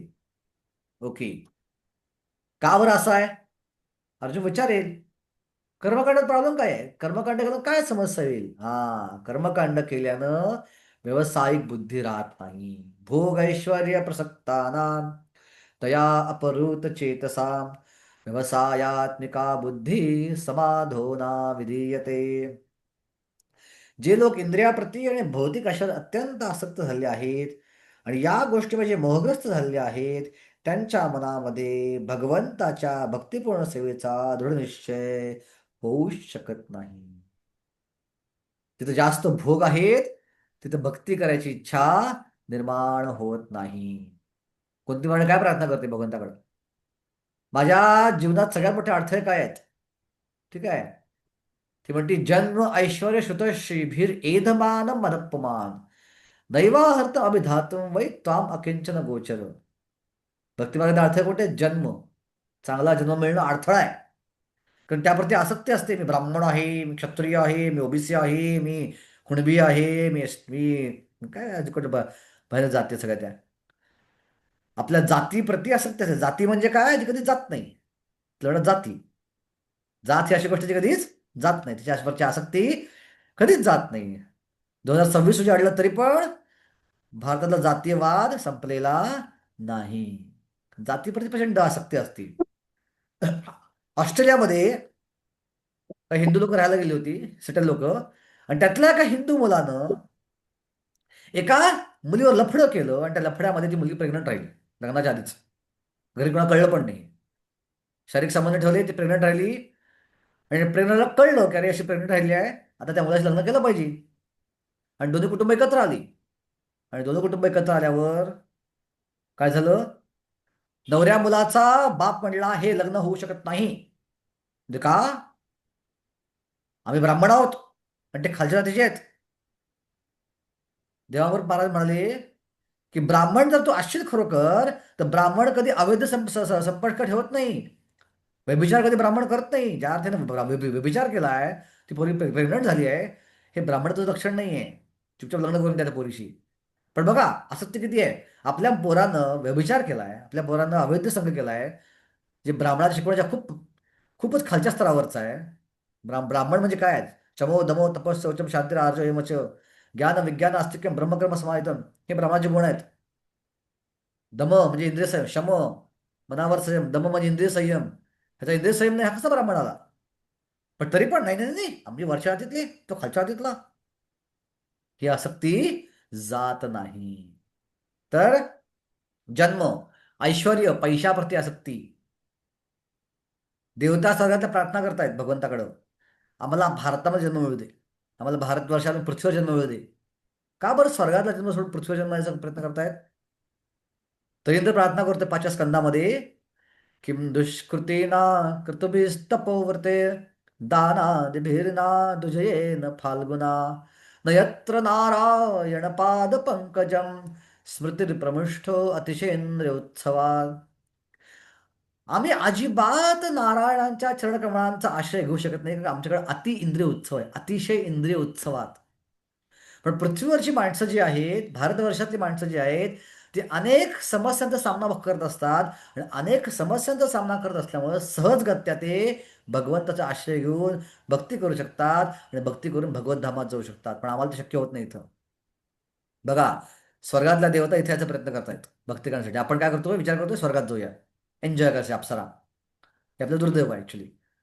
तर म्हणून ऐश्वर्य प्रति आसक्ती असेल तर असा व्यक्ती कधीच भक्ती करू शकत नाही. भक्ती मार्गात ऐश्वर्य हे आडवं येतं. त्याने श्रुत अतिज्ञान, अतिज्ञान जर असेल तर भक्ती करणं फार आवडतं. PhD म्हणजे काय? आता चंद्रमौली स्वामी महाराज आलेले मंदिरामध्ये, चंद्रमौली स्वामी महाराज प्रभुपाद शिष्य आहेत. आणि त्यांनी मला विचारलं, तू सायंटिस्ट होतास ना? म्हणलं हो, मी सायंटिस्ट होतो. तू PhD केलीस का म्हणले? म्हणलं नाही, मी नाही PhD केली म्हणलं, M.Tech केलं फक्त म्हणलं. म्हणजे चांगली गोष्ट आहे, व्हेरी गुड म्हणली. म्हणजे PhD म्हणजे काय? Permanent head damage. अति जे ज्ञान घेतलं की नाही, की शास्त्रावर श्रद्धा आणणं फार अवघड आहे, भक्तीवर श्रद्धा आणणं फार अवघड जातं. स्वाती ज्ञान लोक भक्ती करू शकत नाहीत. तो हा एक समस्या आहे भक्ती मार्गातली. आणि सौंदर्य, अतिसौंदर्य आपल्या भक्ती मार्गापासून दूर घेऊन जातं. सौंदर्याचं कौतुक सगळे करतात आणि ते कौतुक केल्यामुळे आपल्याला वाटतं की मी खूप सुंदर आहे, मी सर्वश्रेष्ठ आहे. पण काही दिवसांत सौंदर्य निघून जातं, नंतर कोणाला विचार पण नाही. सौंदर्य सुद्धा भक्ती मार्गातला खूप मोठा अडथळा आहे. आणि म्हणून या सगळ्या चारही गोष्टी असेल तर आपल्याला भक्तीप्रती व्यावसायिक बुद्धी येऊ शकत नाही. ओके, आता मग काय केलं पाहिजे? मी हे काय केलं पाहिजे कळलं मला आता, की व्यावसायिक बुद्धी असली पाहिजे. अर्थ कोणते आहेत? हे कर्मकांडाकडे आकर्षण होणं आणि कर्मकांड आकर्षणावर ही व्यावसायिक बुद्धी येऊ शकत नाही. मग मी काय करू आता? भगवंत म्हणतात, त्रैगुण्य विषया वेदा निस्त्रैगुण्य भवार्जुना निर्द्वंद्वो नित्यसत्वस्थो निर्योग क्षेम आत्मवान. वेद प्रामुख्याने भौतिक प्रकृतीच्या 3 गुणांचे विवेचन करतात. हे अर्जुना, या 3 गुणांच्या पलीकडे स्थित हो, सर्व द्वंद्वातून मुक्त हो आणि लाभ व रक्षण यांच्या काळजीतून मुक्त होऊन आत्मपरायण हो. बेसिकली काय म्हणतात भगवंत? त्रैगुण्य विषयाविदा, वेद प्रामुख्यानं 3 गुणांविषयी बोलतात, सत्वगुण, रजगुण, तमगुण, म्हणजे थोड्या कर्मकांडाविषयी बोलतायत. आणि नुसतं कर्मकांड पण नाही. आता हा श्लोक पण आहे, हा श्लोकचा प्युअर भक्तीच दर्शवत आहे. विश्वनाथ ठाकूर सांगतात कसं काय? कारण का कर्मकांड तर गुणीभूत आहेच, आपल्याला मान्य आहे. 3 गुणामध्ये लिप्त आहे कर्मकांड, सत्वगुण, रजगुण, तमगुण. प्रमुख रजगुण आणि तमोगुणात हे कर्मकांड लिप्त आहे. इच्छा, इच्छा. रजगुण म्हणजे काय? इच्छा. ओके. रजो रागात्मकम विद्यम तृष्णसंग समुद्भवा तन्निबध्नाति कौंतेय कर्मसंगेन देहिना. रजोगुण हा पूर्णपणे आपल्याला लिप्त करतो इच्छेद्वारे, आपल्या तृष्णेद्वारे लिप्त करतो आपल्याला. तर मग काही लोक म्हणतील ना, ठीक आहे ना, निस्त्रैगुण्य व्हायचं ना, 3 गुणाच्या पलीकडे जायचं ना, मग निष्काम कर्म करू, ज्ञानयोग करू, अष्टांग करू. नो. हे 3ही योग 3 गुणांपासून मुक्त नाही. कसं काय? कारण या 3ही योगातली प्रॅक्टिस जी आहे ही सत्वगुणातली आहे. निष्काम कर्मयोगी जोपर्यंत मुक्त होत नाही तोपर्यंत सत्वगुणामध्ये असतो. अष्टांग योगी जोपर्यंत मुक्त होत नाही तोपर्यंत सत्वगुणामध्ये असतो. ज्ञानयोगी जोपर्यंत मुक्तीपदापर्यंत जात नाही तोपर्यंत सत्वगुणामध्ये असतो. त्यांची प्रॅक्टिस जी आहे ती सत्वगुणामधली आहे, ती गुणांच्या पलीकडची नाहीये, निस्त्रैगुण्य नाहीये. केवळ आणि केवळ भक्तीची प्रॅक्टिस जी आहे, आपण जो हरे कृष्ण जप करतो, हा हरे कृष्ण जप स्टार्टिंग टू एंडिंग निस्त्रैगुण्य आहे, तो 3ही गुणांच्या पलीकडचा आहे. सो भक्ती आपला पहिल्या क्षणापासूनच निस्त्रैगुण्य करतो. भक्तियोगाची प्रॅक्टिस जी आहे ती सिच्युएट आहे, ती स्थित आहे 3 गुणांच्या पलीकडे. तो स्टार्ट टू एंडच व्यक्ती हा 3 गुणाच्या ऍटलिस्ट प्रॅक्टिसमध्ये. आपल्या स्वभावानुसार आपण बांधले गेलो गुणांनी आलो निश्चितपणे. आपली श्रद्धा जी आहे ही श्रद्धा निस्त्रैगुण्य आहे. आपली भक्तीची प्रॅक्टिस जी आहे हे निस्त्रैगुण्य आहे, ती 3 गुणाच्या पलीकडची आहे. आपण अजून 3 गुणाच्या पलीकडे गेलो नाही आहोत. आपलं अजून बंधन आहे अजून आपलं गुणांमध्ये, पण जी प्रॅक्टिस आहे ती मात्र त्यामध्ये अडकलेली नाही. आपण ज्ञानयोगांची, अष्टांगयोगाची, इतरांची प्रॅक्टिसच सत्वगुणामध्ये आहे, त्यामुळे ते निस्त्रगुण्य नाहीत. सो हा श्लोक सुद्धा केवळ आणि केवळ भक्तिमय क्रिया दर्शवत आहे. सो इनडायरेक्टली बुद्धियोग खरं म्हणजे भक्तियोगाचं पालन करणंच आहे. ओके. प्रभुपाद म्हणतात की शेवटच्या अध्यायात जोपर्यंत भौतिक शरीराचे अस्तित्व असते तोपर्यंत भौतिक गुणांच्या क्रिया आणि प्रतिक्रिया घडत असतात. सुख, दुःख, शीत आणि उष्ण इत्यादी द्वंद्वातून सहनशील होण्यास मनुष्याने शिकले पाहिजे. व अशा द्वंद्वांना सहन करून लाभ आणि हानी यांच्या काळजीतून मुक्त झाले पाहिजे. जेव्हा मनुष्य पूर्णतया श्रीकृष्णांच्या इच्छेवर अवलंबून राहून पूर्णपणे कृष्ण भावना अद्वैत होतो तेव्हा तो त्या दिव्य आध्यात्मिक स्तराची प्राप्ती करतो. तर आता आपली अवस्था कशी आहे? आपली प्रॅक्टिस निस्त्रैगुण्य आहे. पण आपण निस्त्रैगुण्य आहोत का? नाही. आपण निस्त्रैगुण्य नसतो तर आपण आजारी पडलो नसतो, आपण थकलो नसतो, आपण झोपलो नसतो एवढं, आपण एवढं खाल्लं नसतं, आपल्या इच्छा निर्माण झाल्या नसत्या. पण ज्या अर्थाने शरीराला वेदना होत आहेत, भूक लागतीये, कंटाळ येतोय, विश्रांतीची आवश्यकता भासतीये, सकाळी उठायला कंटाळ, थंडीमध्ये सकाळी उठायला कंटाळ येतोय, चादर ढकलून उठायला फार थंडी त्रास होतोय, झोपत राहावं असं वाटतं, हा तमोगुणाचा प्रभाव आपल्यावरती. सो आपला प्रॅक्टिस निस्त्रैगुण्य आहे, पण आपला स्वभाव जो आहे अजून गुणातीत आहे, तो हळूहळू भक्ती करून निस्त्रैगुण्य होऊन जाईल. ओके. ओके. आता अर्जुन म्हणेल ठीक आहे, पण हे जे निस्त्रैगुण्यता तू सांगतोयस मला कृष्णा, हे मला तू कळलेलं नाही. हे का उदाहरण जर मला समजून सांगशील का तू? तर भगवंत एक अॅनॉलॉजी देऊन समजून सांगायचा प्रयत्न करत आहेत. एक उपमा देऊन श्लोक क्रमांक 46 मध्ये. यावन अर्थ उदापाने सर्वता संप्लुतोदके तावन सर्वेषु वेदेषु ब्रह्मणस्य विजानतः.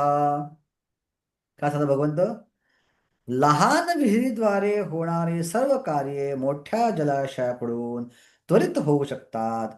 त्याचप्रमाणे ज्याला वेदांचा मागचा हेतू माहीत असेल त्याने त्या ज्ञानी मनुष्याला वेदांशी संबंध असलेले सर्व कार्ये सहजपणे प्राप्त होतात. सो पूर्वीच्या काळी खेडेगावांमध्ये वेगवेगळ्या प्रकारच्या विहिरी असायच्या. काही विहिरी फक्त पाणी पिण्यासाठी वापरायचे आणि काही पाण्याचे जलाशय किंवा तलाव फक्त कपडे धुवा वापरायचे. पूर्वी वैदिक गावांमध्ये. आता काय कोणी काही कुठेही काय घालतं. आजकाल काही तसं राहिलेलं नाही, बंधन होय. लोक तशीच की अन्य झाली कुठेही काय करतात लोक. त्याच पाण्यात शो पण करतात, त्याच पाण्यात पाणी पण पितात. काय झालं गावचं आजकाल. पण पूर्वी वेगळी होती. पाणी प्यायची विहीर वेगळी, तर कोणी जायचं नाही. शुद्ध अवस्थेत जायचं तिथं पाणी पिण्यासाठी. कपडे धुवायची विहीर वेगळी, आंघोळ करायची विहीर वेगळी. एकूण ते पाणी मिक्स होऊन येते कोणाची. पण जर मोठा जलाशय असेल, ह्यूज वॉटर बॉडी असेल, खूप अवाढव्य सरोवर असेल, तर ते एक सरोवर सगळ्याच कार्यांची पूर्तता करतं. ते एका सरोवरातनं पाणी पण पिता येतं, त्या कपडे पण धुता येतात आणि त्या सरोवरातनं आंघोळ पण करता येते. सरोवर मोठं असल्यामुळे, वाहतं असल्यामुळं ते पाणी शुद्ध होऊन जातं. ते पाणी कधी खराब होत नाही. त्याचप्रमाणे जो ब्रह्म जाणतो, जो भगवंताला जाणतो, जो भगवंताशी जोडला जातो भक्ती मार्गाद्वारे, तोच व्यक्ती ऑटोमॅटिकली इतर सगळ्या कर्मकांडीय क्रिया केल्यापैकी असतात. त्या सेपरेटली त्या कराव्या लागत नाही. इतरांना म्हटलं काय, सेपरेटली प्रॅक्टिसेस कराव्या लागतात. सो बुद्धियोग जो आहे, हा बुद्धियोग केला तर तुला काहीही करायची आवश्यकता भासणार नाही. सो थोडक्यात भक्ती केल्यावरती इतर कोणती गोष्ट क्रिया करायची, कृष्ण भक्ती केली सर्व कर्म करतो, इतर कोणते कर्मकांडीय क्रिया करायची गरज भासणार नाही. भक्ती गुणाच्या पलीकडे आहे. म्हणून हा श्लोक पण केवळ दर्शवतो की बुद्धियोग म्हणजे भक्तियोगच आहे. आणि प्रभुपाद एक सुंदर श्लोक कोट करतायत 3ऱ्या स्कंदातला. 3रा अध्याय 3रा स्कंद 3रा अध्याय 7वा श्लोक. हा श्लोक सांगितला आहे. कपिल देवांची आई देवहूती म्हणते, अहो बतश्व पचतो गरीयान यज्जिह्वाग्रे वर्तते नाम तुभ्यं ते पुस्तपस्ते जुह्नो शश्नुरार्या ब्रह्माणुचोर्नाम गृह्णन्ति येते. हे भगवान, जो मनुष्य तुमच्या पवित्र नामाचे स्मरण करीत आहे, तो जरी चांडाळासारख्या नीच कुळात जन्मला असला तरी तो आत्मसाक्षात्काराच्या सर्वोच्च अवस्थेत स्थित आहे. अशा मनुष्याने वैदिक विधिविधानानुसार सर्व प्रकारचे यज्ञ आणि तप केलेले असले पाहिजे आणि सर्व तीर्थस्थळांचे अनेक वेळा स्नान करून त्याने वेदांचे अध्ययन केले असले पाहिजे. असा मनुष्य आर्यवंशामध्ये सर्वोत्तम समजला जातो. बघा, जो एकदा भगवंताच्या नावाचं उच्चारण करतो, पवित्र नावाचं उच्चारण करतो, जो करीत आहे, तो जरी चांडाळ जन्माला असला तरी ब्राह्मणाच्याही वरचा आहे. कारण का त्यानं सर्वोच्च गोष्ट केलेली आहे. सगळ्या तीर्थस्थान केलेलं आहे, सगळ्या गोष्टीनं केलेल्या आहेत. सो त्याला तो कुठल्याही देशातला असेल, कुठल्याही जातीत असेल, फरक पडत नाही. पण बघा, इतर योग करायचे असतील तर माहित पाहिजे कोणती जात आहे, कोणता वर्ण आहे, कोणता आश्रम माहित पाहिजे. त्याशिवाय इतर योग करता येणार नाही. कारण का, निष्काम कर्म केल्याशिवाय ज्ञानयोग करता येणार नाही, निष्काम कर्म केल्याशिवाय अष्टांग करता येणार नाही. आणि निष्काम कर्म करायचं असेल तर आपलं वर्णाश्रम माहित पाहिजे. पण भक्तीला कोणत्याही प्रकारचं बंधन नाही, केवळ श्रद्धा असली पाहिजे, बस तो व्यक्ती भक्ती करू शकतो. ही ताकद आहे भक्तीची. का आठवण सगळ्या गोष्टी साध्य होतात. एकदा श्रील प्रभुपादांचे शिष्य अमेरिकेतनं वृंदावनला आले होते आणि वृंदावनला आल्यानंतर ते राधारमण मंदिरामध्ये गेले. राधारमण मंदिरामध्ये गेल्यावर तिथला पुजारी त्यांना म्हटला की चांगली गोष्ट आहे, भक्ती करताय, अशी भक्ती तुम्ही केली तर पुढच्या जन्मात तुम्ही ब्राह्मण व्हाल आणि ब्राह्मण मग तुम्ही भगवंतामात जाऊ शकाल. आता ते शिष्य लोक फार इनोसंट होते, निरागस होते. त्यांना आनंद वाटला की अरे वा, पुढचा जन्म ब्राह्मण असेल आमचा. त्यांना आनंद वाटला आणि ते गेले प्रबोधांकडं. आणि प्रबोधन सांगितलं की असं असं ते राधारमणचे पुजारी मला म्हणाले. आणि प्रबोधन राग आला प्रचंड की अमेरिकन व्यक्ती आहेत म्हणून केव्हा त्यांना ब्राह्मण जन्म घ्यायची गरज आहे. आणि प्रभुपाद म्हणाले त्या ब्राह्मणाला, त्या पुजाऱ्याला सांग की तुम्ही राधारमणची व्यवस्थित पूजा करा. अशी पूजा केल्यावर तुम्ही पुढच्या जन्मात हिप्पी म्हणून जन्माला याल सॅन फ्रान्सिस्कोमध्ये. आणि सॅन फ्रान्सिस्कोमध्ये हिप्पी म्हणून जन्माला आल्यानंतर तुम्ही इस्कॉनमध्ये याल. इस्कॉनमध्ये आल्यानंतर तुम्ही भगवद्धामात जाऊ शकाल. सगळे वाक्यवरून प्रभुपादांना काय दर्शवायचं आहे की जो भक्ती करतो त्याचं बॅकग्राऊंड बघू नये. तो अमेरिकन आहे का, पाकिस्तानी आहे का, बांगलादेशी आहे का, ऑस्ट्रेलियन आहे का, रशियन आहे का, भारतीय आहे, या गोष्टी कधी बघू नयेत. तो इमिजिएटली सगळ्या गोष्टी क्रॉस करून सर्वोच्च अवस्थेला पोचला असतो. जसं तावन सर्वेषु वेदेषु ब्रह्मणस्य विजानतः. ओके. ओके. आता आता अर्जुन म्हणतो माझा अधिकार कोणता आहे, मी काय करू. ठीक आहे, पटलं मला हे. हा बुद्धियोग पटला. या बुद्धियोगाचा कोणता भाग मी पालन करू. आणि आपल्यासारख्यांना एक प्रकारे शिकवण देण्यासाठी, जरी अर्जुन वरच्या स्तरावर स्थित आहे, भगवंत अर्जुन सांगू इच्छितात की तू अजून ज्ञानयोग अष्टांगयोग स्तरावर गेला नाहीयेस.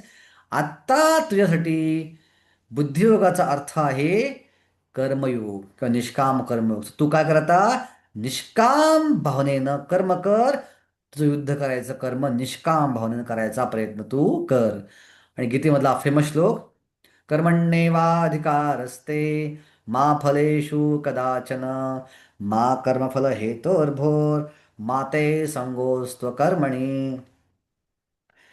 तुझे नियत कर्म करण्यास तुला अधिकार आहे, पण कर्मफलावर तुझा अधिकार नाही. तुझ्या कर्मफलास तू कारणीभूत आहेस असे कधीही समजू नकोस. तसेच तुझे कर्तव्य करण्यामध्ये तो कोणतीही आसक्ती न करण्यामध्ये कोणतीही आसक्ती ठेवू नकोस. फार अवघड श्लोक आहे. कर्म करायचं आहे, फळाची इच्छा करायची नाही. असं होतं का कधी? ऑफिसमध्ये सांगितलं कर्म करा, शाळेमध्ये शिकवा, पण पगाराच्या पेक्षा करू नका. जरी महिन्याला शाळेत पगार दिला नाही तरी तुझं शिकवायचं काम करत राहा. सोपं आहे? फार अवघड आहे. नाही जमणार. पगार नाही मिळाला पण जॉब सोडणार. कंटिन्यू घातली असली, आपण जपा करत असलो तरी पण पगार देते मला, जॉब सोडून दिला मी, मला पगार पाहिजे, जगाला पैसा पाहिजे मला, तरच मी काम करणार, पैसा दिला तरच. सो फळाची इच्छा न करणं म्हणजे भगवंताला इंडिकेट करायचं आहे की मुळात तुला जे फळ मिळत आहे हे तुझ्या एकट्याच्या कामावर अवलंबून नाहीये. का बरं फळाची इच्छा करायची नाहीये? कारण जे फळ आपल्याला मिळतं ते आपल्या एकट्याच्या कामावर अवलंबून नाही आहे. अनेक फॅक्टर इन्व्हॉल्ड आहेत त्यामध्ये. 5 फॅक्टर आहेत. 18व्या भगवंत म्हणतात, अधिष्ठानम तथा कर्ता करणं च पृथक्विदम विविधांश पृथक् चेष्टा दैवम चैवात्र पंचमम. कोणत्याही गोष्ट यश, कोणत्या गोष्ट फळ, हे 5 गोष्टी अवलंबून असतं. पहिला आहे अधिष्ठान, जागा व्यवस्थित पाहिजे. मला जर इंजिनियर व्हायचं आहे आणि मी आर्ट्स कॉलेजला गेलो तर मी इंजिनियर कधीच होऊ शकणार नाही. जागा व्यवस्थित पाहिजे. कुठले फळ पाहिजे असेल तर जागा शोधली पाहिजे, व्यवस्थित इंजिनिअरिंग कॉलेज शोधलं पाहिजे. तर तथा करता करणाऱ्याची इच्छा पाहिजे. जबरदस्ती केली तर किती प्रयत्न केला तर इंजिनियर होणार नाही तो. करण्याची इच्छा पण पाहिजे. करणं करणं म्हणजे इंद्रिय व्यवस्थित पाहिजेत. मला व्हायचं इंजिनियर पण मी मतिमंद आहे, तर कसं इंजिनियर होणार? शक्य नाही येते. त्यानंतर विविधांश पृथक चेष्टा, आपले प्रयत्न व्यवस्थित पाहिजे. आणि सगळ्यात शेवटचं दैवम. दैवम म्हणजे काय आहे? आपल्या मागच्या जन्मातल्या कर्मांचा परिणाम, दैव. या 5 गोष्टी एकत्र येऊन म्हणजे 100% आकडा येतो. त्यावेळी त्या पर्टिक्युलर कर्माचं फळ आपल्याला मिळतं. सो आपला प्रयत्न हा केवळ एक फॅक्टर नाही, तो वन ऑफ द फॅक्टर आहे. म्हणून अर्जुना, केवळ तू असू नकोस की तुझ्या कर्माचं फळ तुझ्या हातात आहे. त्यामुळे तू कर्मफळावर आसक्त राहू शकत नाहीस. पण त्याचबरोबर अर्जुन म्हणे, मग कर्मफळ माझ्या हातात नाही तर मी कर्म करतच नाही ना. समजलं ना? लोक म्हणतील ना सगळंच मागच्या जन्मातल्या कर्मावर अवलंबून आहे, मग करत जा, काम करायचं कशाला, अभ्यास करायचा कशाला, सोडून देऊ ना. नाही, एक फॅक्टर आहे त्यामध्ये, चेष्टा, आपले प्रयत्न. सो आपल्या प्रयत्नांचा भाग आपण केला नाही तरी फळ मिळणार नाही. आपण उदाहरण पाहूया की समजा एखाद्याला इंजिनियर व्हायचं आहे आणि मागच्या जन्मातल्या कर्मानुसार 80% गोष्ट फेवरेबल आहे. 80% प्रकारे मागच्या जन्मातल्या कर्म तू इंजिनियर बनणार आहेस. 5% करता पण आहे, 5% जागा पण व्यवस्थित आहे, इंजिनिअरिंग कॉलेज मिळालं त्याला, त्याची इच्छा पण आहे 5%, त्याची इंद्रिय पण 5% व्यवस्थित आहेत, पण शेवटची 5%चे प्रयत्न त्यानं केलेच नाहीत. किती बेरीज होईल? 95%. 100% झाली का बेरीज? म्हणजे तो होऊ शकणार नाही. 5% का त्याला प्रयत्न करावेच लागतील. आणि एखादा 80% प्रयत्न केले पण मागच्या क्रमानुसार गोष्ट निगेटिव्ह आहे त्याची, तो इंजिनियर बनणं शक्य नाहीये. तर पुढची बेरीज परत 20% 20% जे पुढचं आहे, जे मागच्या दैवानुसार येणं अपेक्षित ते येणार येतच नाही त्याकडं, ते निगेटिव्ह मध्ये आहे. तर बेरीज 100% होणारच आहे कधी. तर त्यानं कितीही 80% पूर्ण प्रयत्न केले तरी पण त्याला रिझल्ट मिळणार नाही. सो दोघांचं कॉम्बिनेशन आहे, आपले प्रयत्न आणि मागचे कर्म मॅच होतील तरच रिझल्ट मिळेल. म्हणून कर्मफळाप्रती अनासक्त राहा आणि आपल्या कर्माचा विचार कर, फळाचा विचार अजिबात तू करू नकोस. भक्तियोगी व्यक्ती ऑटोमॅटिकली निष्काम कर्मयोग असतो. पण भक्तियोगी कोणाचा विचार करतो? भगवंताला संतुष्ट करण्याचा. आणि भगवंताला संतुष्ट करताना तो मला काय मिळतं विचार कधी करतच नाही. तो तो जो नोकरी करतो कारण त्याचा जो पगार मिळतो भगवंताला संतुष्ट करण्यासाठी. तो संसार करतो की आपल्या संसारात इतर लोकांना भक्तियोगात लावण्यासाठी, त्यांना भगवंतामात आपल्याबरोबर घेऊन जाण्यासाठी. तो ब्रह्मचारी बनतो भगवंताची अधिक सेवा करण्यासाठी. तो संन्यासी बनतो अधिक प्रचार करण्यासाठी. तो अभ्यास करतो, अभ्यासातनं जे मार्क मिळतील त्याद्वारे भगवंताचा प्रचार मी अधिक करू शकेन. तर त्याचा उद्देश काय भगवंत आहे, त्यांची दृष्टी आहे, त्यामुळे त्याला फळाचा प्रश्न येतच नाही कुठं. तर असा भक्तियोगी हा ऑटोमॅटिकली निष्काम कर्मयोगीच असतो. ओके, पुढे जाऊ आपण. ओके, आता त्यालाच भगवंतांनी योगाच्या भाषेत सांगितलंय.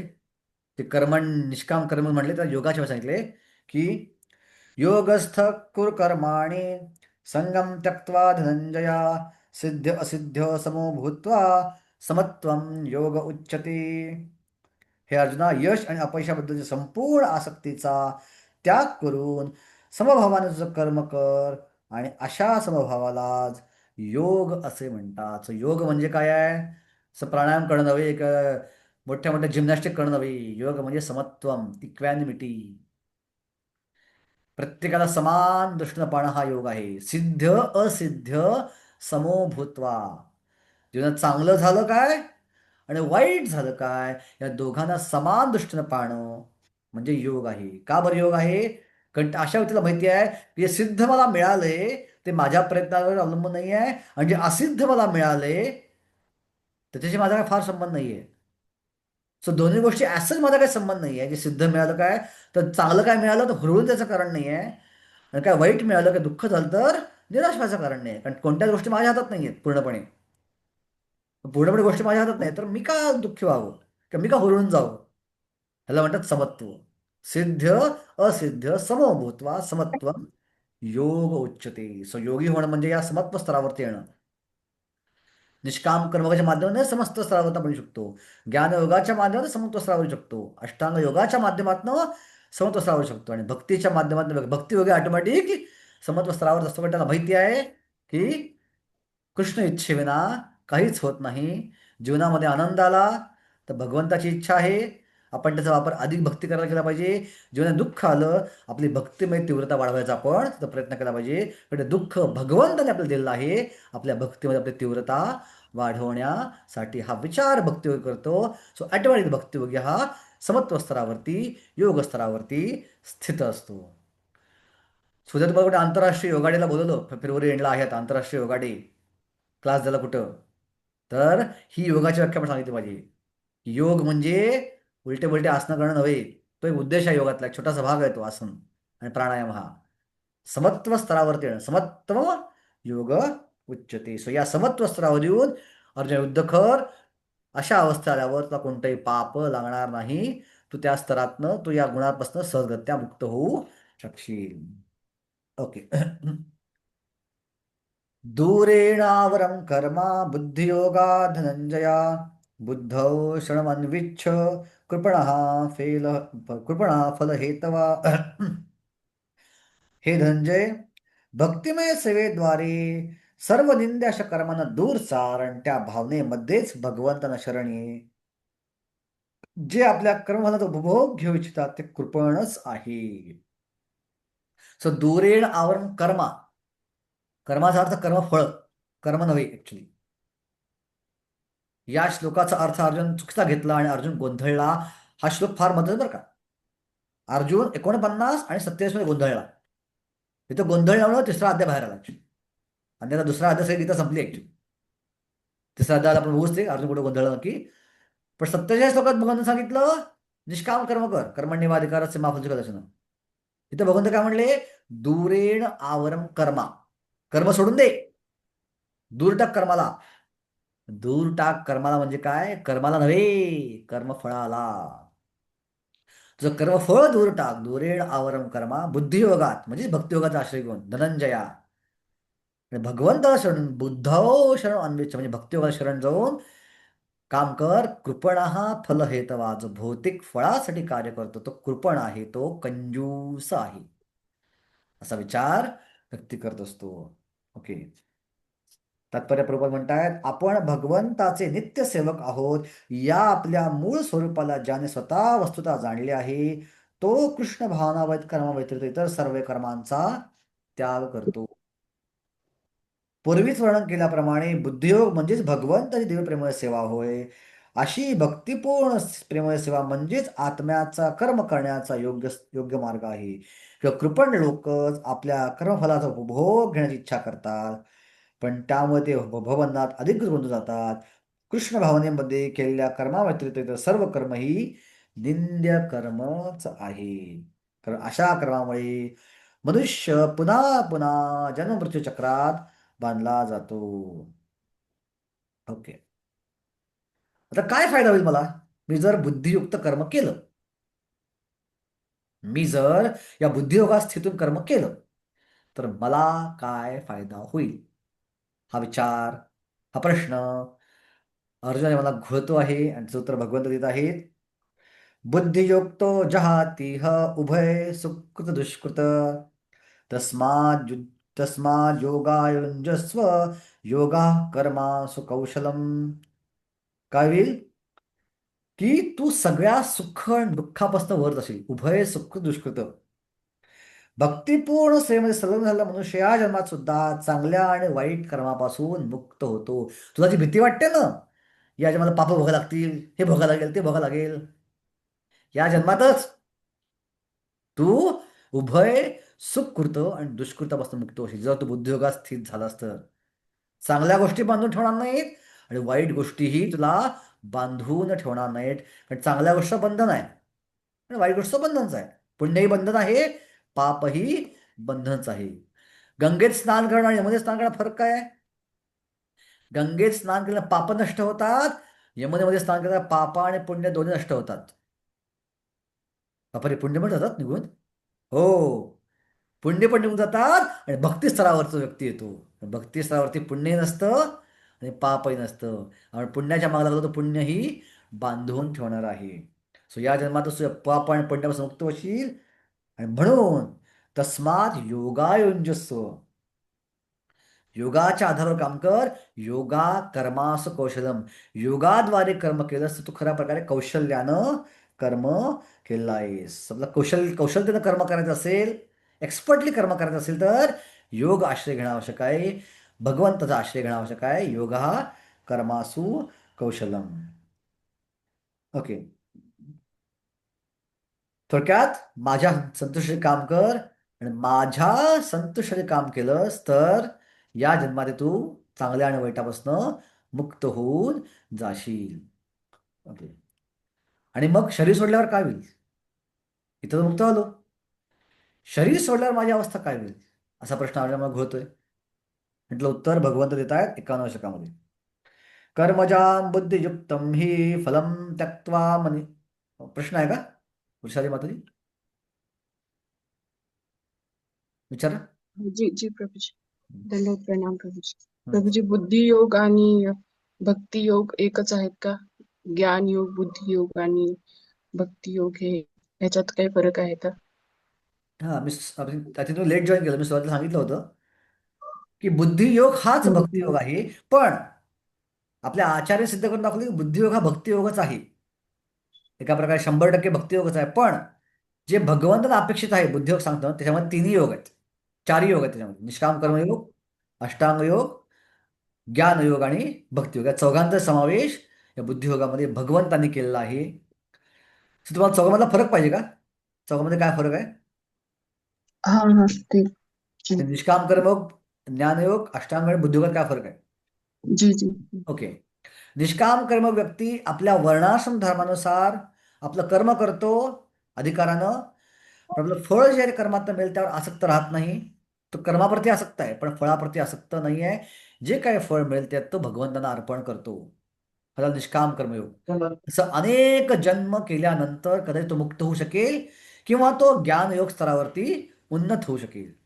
ज्ञानयोग स्तरावरती निष्काम कर्मयोग करून बऱ्यापैकी शुद्धीकरण तुझं झालेलं आहे. अशा अवस्थेत व्यक्ती कर्म सोडू शकतो आणि केवळ वेदांच्या श्लोकांचा विचार करून करून करून वेदांच्या श्लोकावर सतत मनन चिंतन करून करून करून करून करून तो मुक्ती अवस्था प्राप्त करतो. तो आत्म्यास्तरावरती तो आत्मास्तरातून परमात्मा स्तरावरून मुक्ती अवस्था प्राप्त करतो. त्यानंतर अष्टांग योगामध्ये व्यक्ती हा निष्काम कर्म वगैरे पहिला शुद्ध होतो आणि मग जंगलात जाऊन हृदयातल्या परमात्म्यावर ध्यान लावतो अनेक वर्ष, अनेक हजारो वर्ष किंवा अनेक जन्म, आणि मग ते ध्यान लावल्यानंतर प्रत्यक्ष परमात्मा असतं दर्शन त्याला होतं आणि मग तो त्या परमात्म्यात विलीन होतो. या तीनही योगामध्ये भक्ती एलिमेंट असतो, तर भक्तीला करावीच लागते. आणि ती भक्ती त्यानं केली नाही तर तिघांनाही मुक्ती मिळत नाही, की तिघांनाही पुढच्या जन्मात परत जिथे त्याची क्रिया थांबली आहे तिथे चालू करता येत नाही. पण भक्ती म्हणजे काय आहे? सुरुवातीपासूनच भगवंतांना संतुष्ट करणे, गुरुला शरण जाऊन किंवा भगवंताच्या संतुष्ट काम करणे हा आहे भक्तियोग. सो भक्तियोगाला कोणत्याही क्वालिफिकेशनची गरज नाही आहे. निष्काम कर्म करायसाठी आपल्याला माहीत पाहिजे की माझा वर्ण आश्रम कोणता आहे. ज्ञानयोगाला क्वालिफिकेशन आहे, पहिला निष्काम कर्म केला पाहिजे. अष्टांग क्वालिफिकेशन आहे, पहिला निष्काम कर्म केला पाहिजे. पण बुद्धियोगाला कोणतंच क्वालिफिकेशन नाही आहे. कोणीही व्यक्ती केवळ श्रद्धेद्वारे त्या श्रद्धा प्राप्त झाली तर तो भक्ती सहजगत्या करू शकतो. ओके. प्रभूजी मला थोडं समजलं नाही, तुम्ही एकदा म्हणजे परत एकदा म्हणजे निष्काम कर्मयोग, ज्ञान योग आणि भक्ती योग हे वेगवेगळे आहेत का एक आहेत हे समजलं हे नाही मला. वेगवेगळे आहेत. हं. का पहिल्या 3 योगामध्ये भगवंताप्रती शरणागती नाहीये. पहिल्या 3 योगामध्ये फक्त आपल्या कर्माप्रती आसक्ती आहे, कर्मफळावर आसक्ती नाहीये. त्यामुळे व्यक्ती कर्म भगवंताला अर्पण करतोय पण ती भक्ती करत नाही, तो भगवंताला शरण जात नाहीये, त्यांच्या संतुष्टीसाठी काम करत नाहीये. तो काम स्वतःच्या संतुष्टीसाठी करतोय, हं. फक्त फळावर आसक्त नाही. ज्ञानयोगी जो आहे त्याला हे भगवंताला शरण जायचं नाहीये, भगवंताची भक्ती करायची नाहीये, भगवंताच्या आदेशानुसार काम करायचं नाही. कारण का? ज्ञानयोग्याला स्वतःच्या बळावर मुक्ती प्राप्त करायची. तर तो काय करतोय? वेदांच्या श्लोकांचा परत परत परत परत परत मनन चिंतन करून करून करून करून सतत वेद वाचून त्यातनं हळूहळू हळूहळू मुक्त होऊन आत्मास्तरावर येतोय आणि तिथनं परमात्म्यात विलीन व्हायचा प्रयत्न करतोय. ही प्रक्रिया अनेक जन्मांची आहे. यात तो भगवंताला शरण जात नाहीये, स्वतःच्या ताकदीवर काम करायचा प्रयत्न करतोय. अष्टांग योगी पण स्वतःच्या ताकदीवरती हृदयातल्या परमात्म्यावर ध्यान लावून जंगलामध्ये बसून डोळे बंद करून श्वास नियंत्रण करून हळूहळू सगळ्या प्राणायाम प्रत्याहार करून यम नियम आसन प्राणायाम प्रत्याहार धारणा ध्यान समाधी अशा प्रकारे समाधी अवस्थेचा प्रयत्न करतोय. ह्याला कोट्यावधी जन्म जावे लागतात, हजारो हजार जन्म जावे लागतात हे करायला. ही क्रिया सोपी नाहीये. यात जरा चूक झाली व्यक्ती खाली कोसळतो. काही या लोकांना भगवंताला शरण जायचं नाही, भगवंताच्या आदेशाचं पालन करायचं नाही. पण भक्तियोगामध्ये व्यक्ती हा डायरेक्टली भगवंताने दिलेल्या आज्ञेचं पालन करतो. आणि भगवंताची आज्ञा काय आहे? मला शरण या, माझं नाव घ्या, मला नमस्कार करा, माझी भक्ती करा, ही भगवंताची आज्ञा आहे. असा व्यक्ती भक्ती करतो भगवंताची, भगवंताला संतुष्ट करण्यासाठी.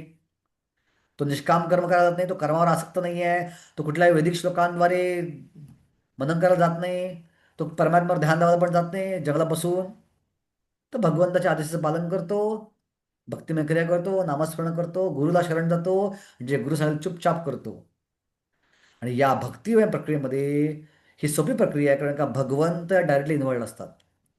अशा व्यक्तीकडनं काही चुका जरी झाल्या तरी भगवंत त्या चुका माफ करतात आणि त्याला भगवंत स्वतः उचलून भगवत धामात घेऊन जातात. स्वतःच्या बळावर अवलंबून राहायची गरज त्याला पडत नाही. भगवंत आपला हात त्याला देतात, भगवंत आपला हात आपल्या हातात त्याला पकडतात आणि त्याला भगवत धामात घेऊन जातात. हा फरक आहे. कळलं आता? हा प्रभूजी थोडं कर्मयोगी याच्याबद्दल पण सांगा. काय प्रश्न आहे तुला कर्मयोगीबद्दल नक्की? म्हणजे कर्मयोगी म्हणजे काय असतो, काय करतो? आता तुम्ही जसं सांगितलं निष्काम कर्मयोगी हा, आणि हा निष्काम कर्मयोगी म्हणजे की कर्मयोगी जो निष्काम कर्मयोगी म्हणजे कर्मयोगी हा एकच ना. एकच येतो, वेगळा कोण नाही येतो. कर्मयोगी आणि निष्काम कर्मयोगी एकच आहे, दोघांमध्ये फरक नाही, सेमच आहे ते. जी जी. Okay okay. तर श्लोक क्रमांक 51 मध्ये अर्जुन सांगत आहे, भगवान सांगत आहे अर्जुनाला की मेल्यावर काय होईल. Okay okay.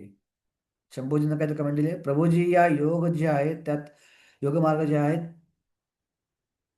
या योग, एक मिनिट, या योग जे आहेत त्या मार्ग आहेत ना भगवंत कधी शरण जाण्यासाठी, पण भक्तियोग जे आहे ते एका शॉर्टकट सारखं काम करतं ना भगवंत लवकर शरण जाण्याचं. हो, भक्तियोग जो लिफ्ट पण काम करतो, बरोबर आहे. बाकी मार्ग जे आहेत ते शिडी चढण्यापैकी. तुम्हाला 15 मजला जायचं, शिडी चढवण्याला किती वेळ लागेल? खूप वेळ लागेल ना, प्रत्येक पायरी चढत चढत जायचं आणि थकून पण जाईल मध्ये, असं होऊ शकतं. पण लिफ्टमध्ये बसलं, डायरेक्ट 15 बटन दाबलं करून मी पटकन बसू शकतो, न थकता कुठल्याही प्रकारे जाता. सो भक्तियोग लिफ्ट प्रमाणे आहे, डायरेक्ट आपण भगवत धामात त्यातनं जाऊ शकतो. बरोबर आहे तुमचं. Okay okay. कर्मजां बुद्धियुक्ता हि फलं त्यक्त्वा मनीषिणः जन्मबंध पदम गच्छन्त्यनामयम्. याप्रमाणे भगवंताच्या परिपूर्ण सेवेमध्ये संलग्न होऊन महान ऋषीमुनी अथवा भक्तगण भौतिक जगातील कर्मफलातून मुक्त होतात. अशा रीतीने ते जन्ममृत्यूच्या चक्रातून मुक्त होतात आणि सर्व दुःखांच्या पलीकडची स्थानाची म्हणजेच भगवत धामाची प्राप्ती करतात. तर काय फायदा बुद्धियोगाचा? तर जन्मबंध विनिर्मुक्त, जन्ममृत्यू चक्रातून मुक्त होशील आणि पदम गच्छन्ति अनामयम. आमय म्हणजे दुःख, अनआमय म्हणजे दुःख रहित, दुःख रहित जागेची तू प्राप्ती करशील. दुःखरहित जागा कोणती आहे? भगवद्धाम. तुकाराम महाराज म्हणतात, आनंदाचे डोही आनंद तरंग आनंदाचे अंग आनंदी. ती जागा असली ते ते ठिकाण असलं, ते अशा गोष्टी असले ठिकाण म्हणजेच भगवत धाम. सो तू अशा प्रकारे बुद्धियोगाचा आश्रय घेतलास, इनडायरेक्टली भक्तियोगाचा आश्रय घेतलास, तर तू गॅरंटेड भगवत धामात जाशील, यात काही शंका नाही. सो प्रभुपाद म्हणजे मगाशी वृषाली माताने प्रश्न विचारला, त्याचं उत्तर प्रभुपाद त्या तात्पर्य देत आहेत की काय फरक आहे इतर योग आणि भक्तियोगामध्ये. तर बघा, हा श्लोक कोट केला प्रभुपादाने 10व्या स्कंदातला. समाश्रिताये पदपल्लवप्लवम् महत्पदं पुण्ययशो मुरारे भवाम्बुधीर्वत्स पदं परं पदं पदं पदं यद्विपदां न तेषां. जो परमेश्वर व्यक्त सृष्टीचा आश्रय आहे आणि जो मुकुंद म्हणजे मुक्तिदाता म्हणून प्रसिद्ध आहे, त्या भगवंताच्या चरणकमलारूपी नावेचा ज्याने आश्रय ग्रहण केला आहे त्याला भवसागर वासराच्या खुराच्या ठशात मावणाऱ्या पाण्या समान वाटतो. सो इतर योग करणं म्हणजे काय? वृषाली माताजी स्वतः नाव घेऊन भवसागर स्वतःच्या प्रयत्नानं पार करण्याचा प्रयत्न करणं, स्वतःच्या ताकदीनं. त्याला बराच वेळ लागेल. समुद्र पार करणं सोपं नाहीये स्वतः नावीनं. मध्ये वादळ येऊ शकतात, मध्ये नाव भरकडू शकते, नाव तुटू शकते, बऱ्याच गोष्टी करू शकतात इतर योगांमध्ये. पण भक्तियोग म्हणजे काय? भगवंत काय करतात? भक्तियोगासाठी हा समुद्र छोटा करून टाकतात. आणि वासराचा पायाचा ठसा जो आहे, त्या ठस्यात जेवढं पाणी असतं ते पाणी पार करणं अवघड आहे काही? एका क्षणात पार करतो आपण. तशा प्रकारे भक्तियोगी सहजगत्या भगवंताच्या कृपेनं हा भवसागर पार करू शकतो. हा फरक आहे भक्तियोगी आणि इतर योगांमध्ये. ओके, कृपया उदाहरण देऊन सांगा. कसलं उदाहरण देऊ आता? सागराचं उदाहरण दिलं ना मी, की आपण उदाहरण देऊ. व्यावहारिक उदाहरण देऊन सांगा प्लीज. ओके, व्यावहारिक उदाहरण समुद्राचं आहे ना. आपल्याला समुद्र या टोकापासून त्या टोकापर्यंत जायचं आहे. हिंदी महासागरातून पॅसिफिक महासागर जायचं आपल्याला. आपल्याकडे होडी आहे, आपण स्वतःची होडी घेऊन चाललोय समुद्र पार करत. तर स्वतःची होडी घेऊन स्वतःच्या प्रयत्नात जाणं म्हणजे काय आहे? निष्काम कर्मयोग करणं किंवा ज्ञानयोग करणं किंवा अष्टांग योग करणं. पण त्याला बऱ्याच गुणवत्ता पाहिजेत. तिथपर्यंत जायचं असेल तर रस्ता माहीत पाहिजे. तिथपर्यंत जायचं असेल तर होडी चांगली पाहिजे, होडी लचपी असता कामा नये. तिथपर्यंत जायचं असेल तर नकाशा पाहिजे. त्यानंतर वादळमध्ये येता कामा नये, वादळात होडी टिकली पाहिजे आपली. वादळात कसं वळायचं माहीत पाहिजे आपल्याला. या सगळ्या गोष्टीमध्ये आल्या आणि या नसतील तर जाण्याची शक्यता फार अवघड आहे. तिथपर्यंत पोचू का याची गॅरंटी नाही आपल्याला, एकटा आपण असू तर. पण आपण जर भक्तियोग केलं तर भक्तियोग करणं म्हणजे काय? मला अमेरिकेवर पोहोचणं. तुला अमेरिकेवर जायची गरज नाही, अमेरिका मी जवळ आणतो. भगवंत काय करतात? समुद्राला छोटा करतात आणि तो अमेरिका जो आहे पॅसिफिक महासागरातला अमेरिका तो जवळ येतो. आणि आपण जस्ट एक ढांग टाकून किंवा एक पाय असं टाकून भारतातनं अमेरिकेत पाऊल ठेवू शकतो. कुठल्या प्रकारे समुद्राची भीती नाही, कारण का अमेरिका सगळं जवळ आहे आपल्या. भगवंत काय करतात? ते जवळ आणतात. So भक्तियोगाला काय करतात? भगवंत हा भवसागर छोटा करतात, दुःखांच्या सागराला छोटा करतात. त्याला स्वतःहून वल्लवायची गरज पडत नाही. त्याला फक्त भगवंताच्या चरणात धरून ठेवायचं आहे, भगवंताच्या आश्रय घ्यायचा आहे, भगवंताची भक्ती करत राहायची आहे. आणि भगवंत म्हणतात 12व्या अध्यायात, ये तु सर्वाणि कर्माणि मयि सन्न्यस्य मत्परा अनन्येनैव योगेन मां ध्यायन्ते उपासते तेषामहं समुद्धर्ता मृत्युसंसार सागरात भवामी न चिरात पार्थ मय्यावेशित चेतसा. काय म्हणता भगवंत यात? जो भक्ती करायचा प्रयत्न करतोय मी त्याला हातात धरतो आणि उचलून घेऊन जातो भगवत धामात. पण भक्ती न करता परिपूर्ण प्राप्त करणं म्हणजे काय? स्वतः दोरीला पकडणं आणि दोरीवर चढून भगवत धामात जायचा प्रयत्न करणं आपल्या प्रयत्न सोपं नाहीये. आपण खाली कोसू शकतो, पण जेव्हा भगवंताला उचलतायत आणि घेऊन जातायत तर आपण पडणं शक्यच नाहीये. सहजगत्या आपण भगवत धामात जाऊ शकतो, प्रवाडे आपण त्यांचा आश्रय घेतला तर. कळलं आता विशाली माताजी?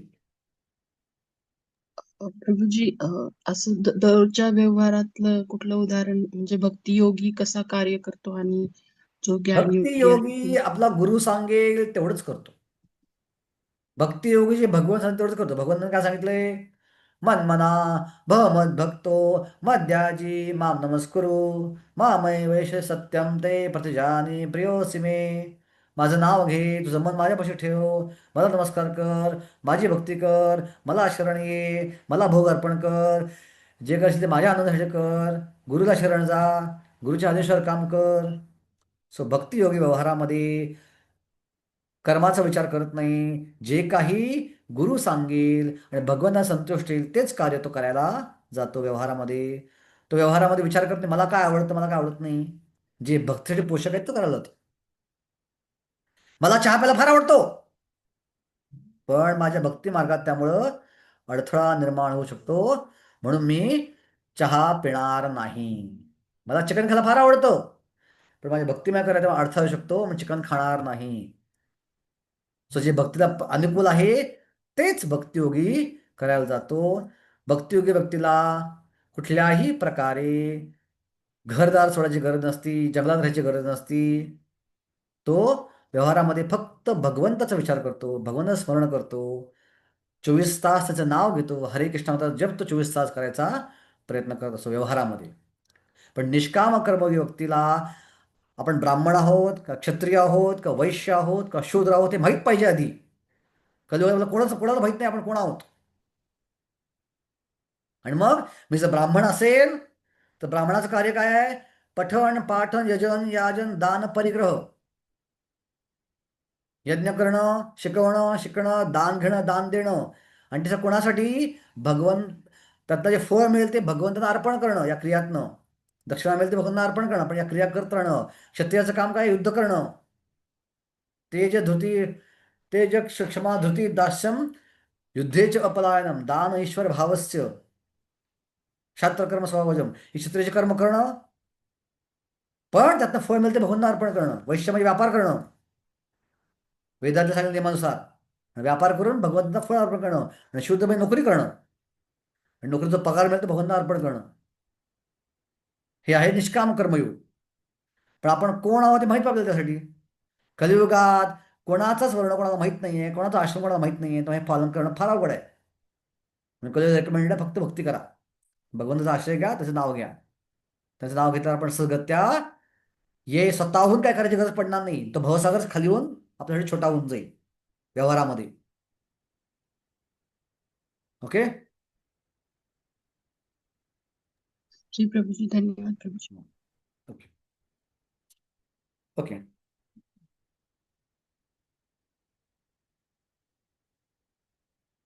ओके. आता पुढचा श्लोक बघू आपण, 52 श्लोक. यदा ते मोहकलिलं बुद्धिर्वितरिष्यति तदा गन्तासि निर्वेदं श्रोतव्यस्य च तस्य च. जेव्हा तुझी बुद्धी या मोहरूपी घनदाट अरण्याच्या पार होईल, तेव्हा तू जे काय ऐकलेलं आहेस आणि जे काय ऐकायचं आहे त्या सर्वांबद्दल उदासीन होशील. ऐकलेलं आणि ऐकायचं म्हणजे काय? वेदांमधले जे कर्मकांडाच्या गोष्टी ज्या ऐकल्यास तू म्हणजे ऐकायच्या बाकी आहेत, तुला त्याचा काहीच फरक पडणार नाही. तदा गंतास निर्वेदम श्रोतव्यस्य श्रुतस्य च. जे ऐकावयाचं आहे कर्मकांड एन्जॉयमेंट बद्दल, भौतिक एन्जॉयमेंट बद्दल तू न्यूट्रल होऊन जाशील, तू दास होशील, तुला काहीच फरक पडणार नाही. कोणत्याही कर्मकांडाच्या प्रलोभनाद्वारे तू आकर्षित होणार नाहीस. जेव्हा तुझी बुद्धी ही भक्तियोगामध्ये स्थित होईल आणि तू मोहापासनं मुक्त होऊन जाशील. श्री माधवेंद्रपुरीचं तात्पर्य उदाहरण दिले प्रभुपादांनी. माधवपुरी म्हणतात, संध्यावंदन भद्रमस्तु भवतो भो स्नान तुभ्यं नमो भो देव पितरश्च तर्पण विधो नाहं क्षमा क्षम्यताम यत्र क्वापि निषद्य यादव कुलोत्तमस्य कंसद्विषः स्मरं स्मारम अघम हरामे तदम मन्ये किमन्ये मे. काय म्हणतात ते? हे माझ्या त्रिसंध्या समय प्रार्थना, तुमचा जय जयकार असो. हे स्नान, मी तुला वंदन करतो. हे देवतागण, हे पितृगण, मी तुम्हाला वंदन करण्यास असमर्थ असल्याबद्दल मला क्षमा करा. आता मी जिथे बसतो आहे तेथे यदुकुळाचा महान वंशज, कंसाचा वैरी श्रीकृष्ण यांचे मी स्मरण करतो आणि यामुळे मी स्वतःला माझ्या सर्व पापांबंधन मुक्त करतो. मला वाटते की हेच माझ्यासाठी पुरेसं आहे. सो माधवपुरी म्हणतात की मला आता कोणत्याही कर्मकांडाची गरज नाही आहे, मला फक्त भगवत स्मरणाची गरज आहे आणि त्यातनंच मुक्त होईल. सो बाकीच्या गोष्टी मी करू शकत नाही, मला क्षमा करा, असं एका प्रकारे इनडायरेक्टली आपल्याला सांगताय माधवपुरी की भक्ती करणाऱ्याला या गोष्टी करण्याची गरज पडणार नाही. तो त्याच्या वरती गेलेला आहे, तो उदासीन झालेला आहे. ठीक आहे, तो या सगळ्याबद्दल उदासीन होऊन जातो. ओके. आणि आता या भक्ती बुद्धियोग सेक्शन मधला शेवटचा श्लोक भगवान सांगत आहेत अर्जुनाला. श्रुती विप्रातिपन्ना ते यदा स्थास्यसि निश्चला समाधा वचला बुद्धी सदा योग्यम अवाप्स्यसि. जेव्हा तुझे मन वेदांच्या डौलदार अलंकारिक भाषेने विचलित होणार नाही आणि जेव्हा ते आत्मसाक्षात्कारामध्ये समाधिस्थ होईल, तेव्हा तुला दिव्य भावनेची प्राप्ती होईल. सबुद्धियोगाचा शेवट अशा प्रकारे, समाधा अवचला बुद्धी तदा योग अप्ससी. जेव्हा आत्मसाक्षात्कार समाधिस्थ होईल तेव्हा तुला दिव्य भावनेची प्राप्ती होईल.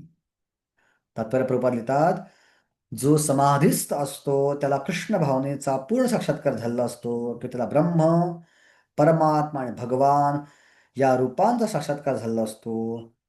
आत्मसाक्षात्काराची परमोच्च सिद्धी म्हणजेच आपण भगवान श्रीकृष्णांचे सनातन सेवक आहोत आणि आपले एकमेव कर्तव्य म्हणजे कृष्ण भावनेत सर्व प्रकारची कर्मे करणे हे जाणणे होय.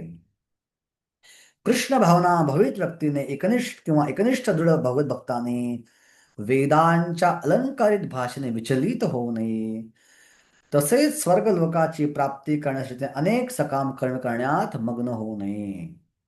कृष्ण भावनेमध्ये मनुष्याचा संबंध प्रत्यक्ष श्रीकृष्णाशी येतो आणि त्यामुळे त्या दिव्य स्तरावरून तो श्रीकृष्णांपासून प्राप्त होणारे मार्गदर्शन जाणू शकतो. अशा कृष्ण भावनाबद्ध क्रमामुळे मनुष्याला फळाची आणि अंतिम ज्ञानाची निश्चितपणे प्राप्ती होते. यासाठी श्रीकृष्ण किंवा त्यांचा प्रतिनिधी आध्यात्मिक गुरु यांच्या आज्ञांचे केवळ पालन करणे आवश्यक आहे. जो अशा वेळी बुद्धियोगात स्थित होईल तो गॅरंटीड भगवतधाम प्राप्त होईल, तो दिव्य गोष्टीची प्राप्ती करेल, तो या जन्मातच सुखदुःखापासून मुक्त होऊन जाईल आणि अशा स्तरावर कर्म केल्यावर तो कोणत्याच पाप पुण्यामध्ये अडकून पडणार नाही. अर्जुना, बुद्धियोगावर ये, नीती, धर्म आणि अध्यात्म स्तरावर ये, अध्यात्म स्तरावर येऊन केवळ माझ्या आनंदासाठी काम कर. अशा प्रकारे या सेक्शनमध्ये भगवंतांनी अर्जुनाला ही माहिती दिलेली आहे. आता हे ऐकल्यावर अर्जुना मला काय प्रश्न पडले म्हणजे उत्तर भगवंतांनी अद्याप कशी दिली आहेत हे आपण पुढच्या आपल्या तासामध्ये बघायचा प्रयत्न करूया.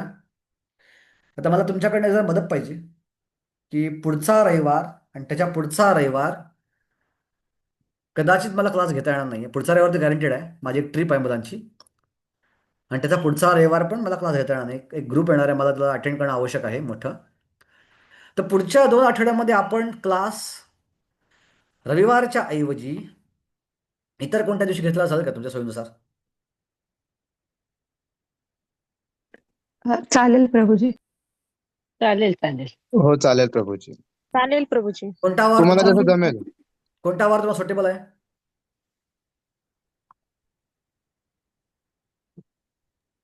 शनिवार. ओके, शनिवारी आपण क्लास घ्यायचा प्रयत्न करूया. वेळ जी आहे ते मी तुम्हाला कळवीन. तुम्हाला वेळ जी आहे प्रभूजी टायमिंग हाच ठेवायचा प्रयत्न करू आपण. 1 ते पावणे ते. 1 ते पावणे ठेवायचा प्रयत्न करू आपण. हां, पण तरी पण तुम्हाला टायमिंग जर काय त्या काळात काय असेल तर मी सकाळी कसं संध्याकाळी असेल तर कळवायचा प्रयत्न करेन तुम्हाला. ठीक आहे.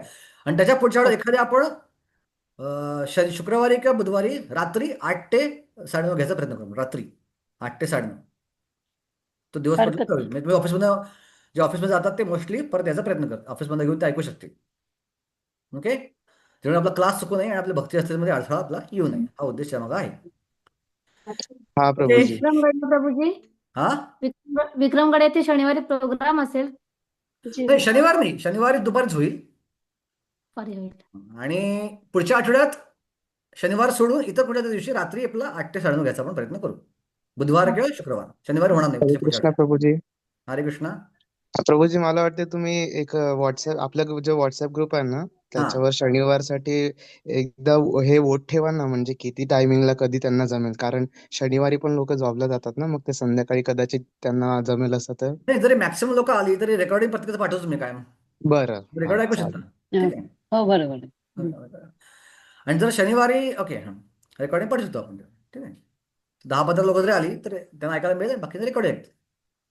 हरकत नाही. ओके, हरे कृष्ण. तर मी ग्रुपवर कळवीनच सविस्तर सपशील तुम्हाला. Okay, thank you very much. Prabhupada की जय. जय जय. जय. हरे कृष्ण.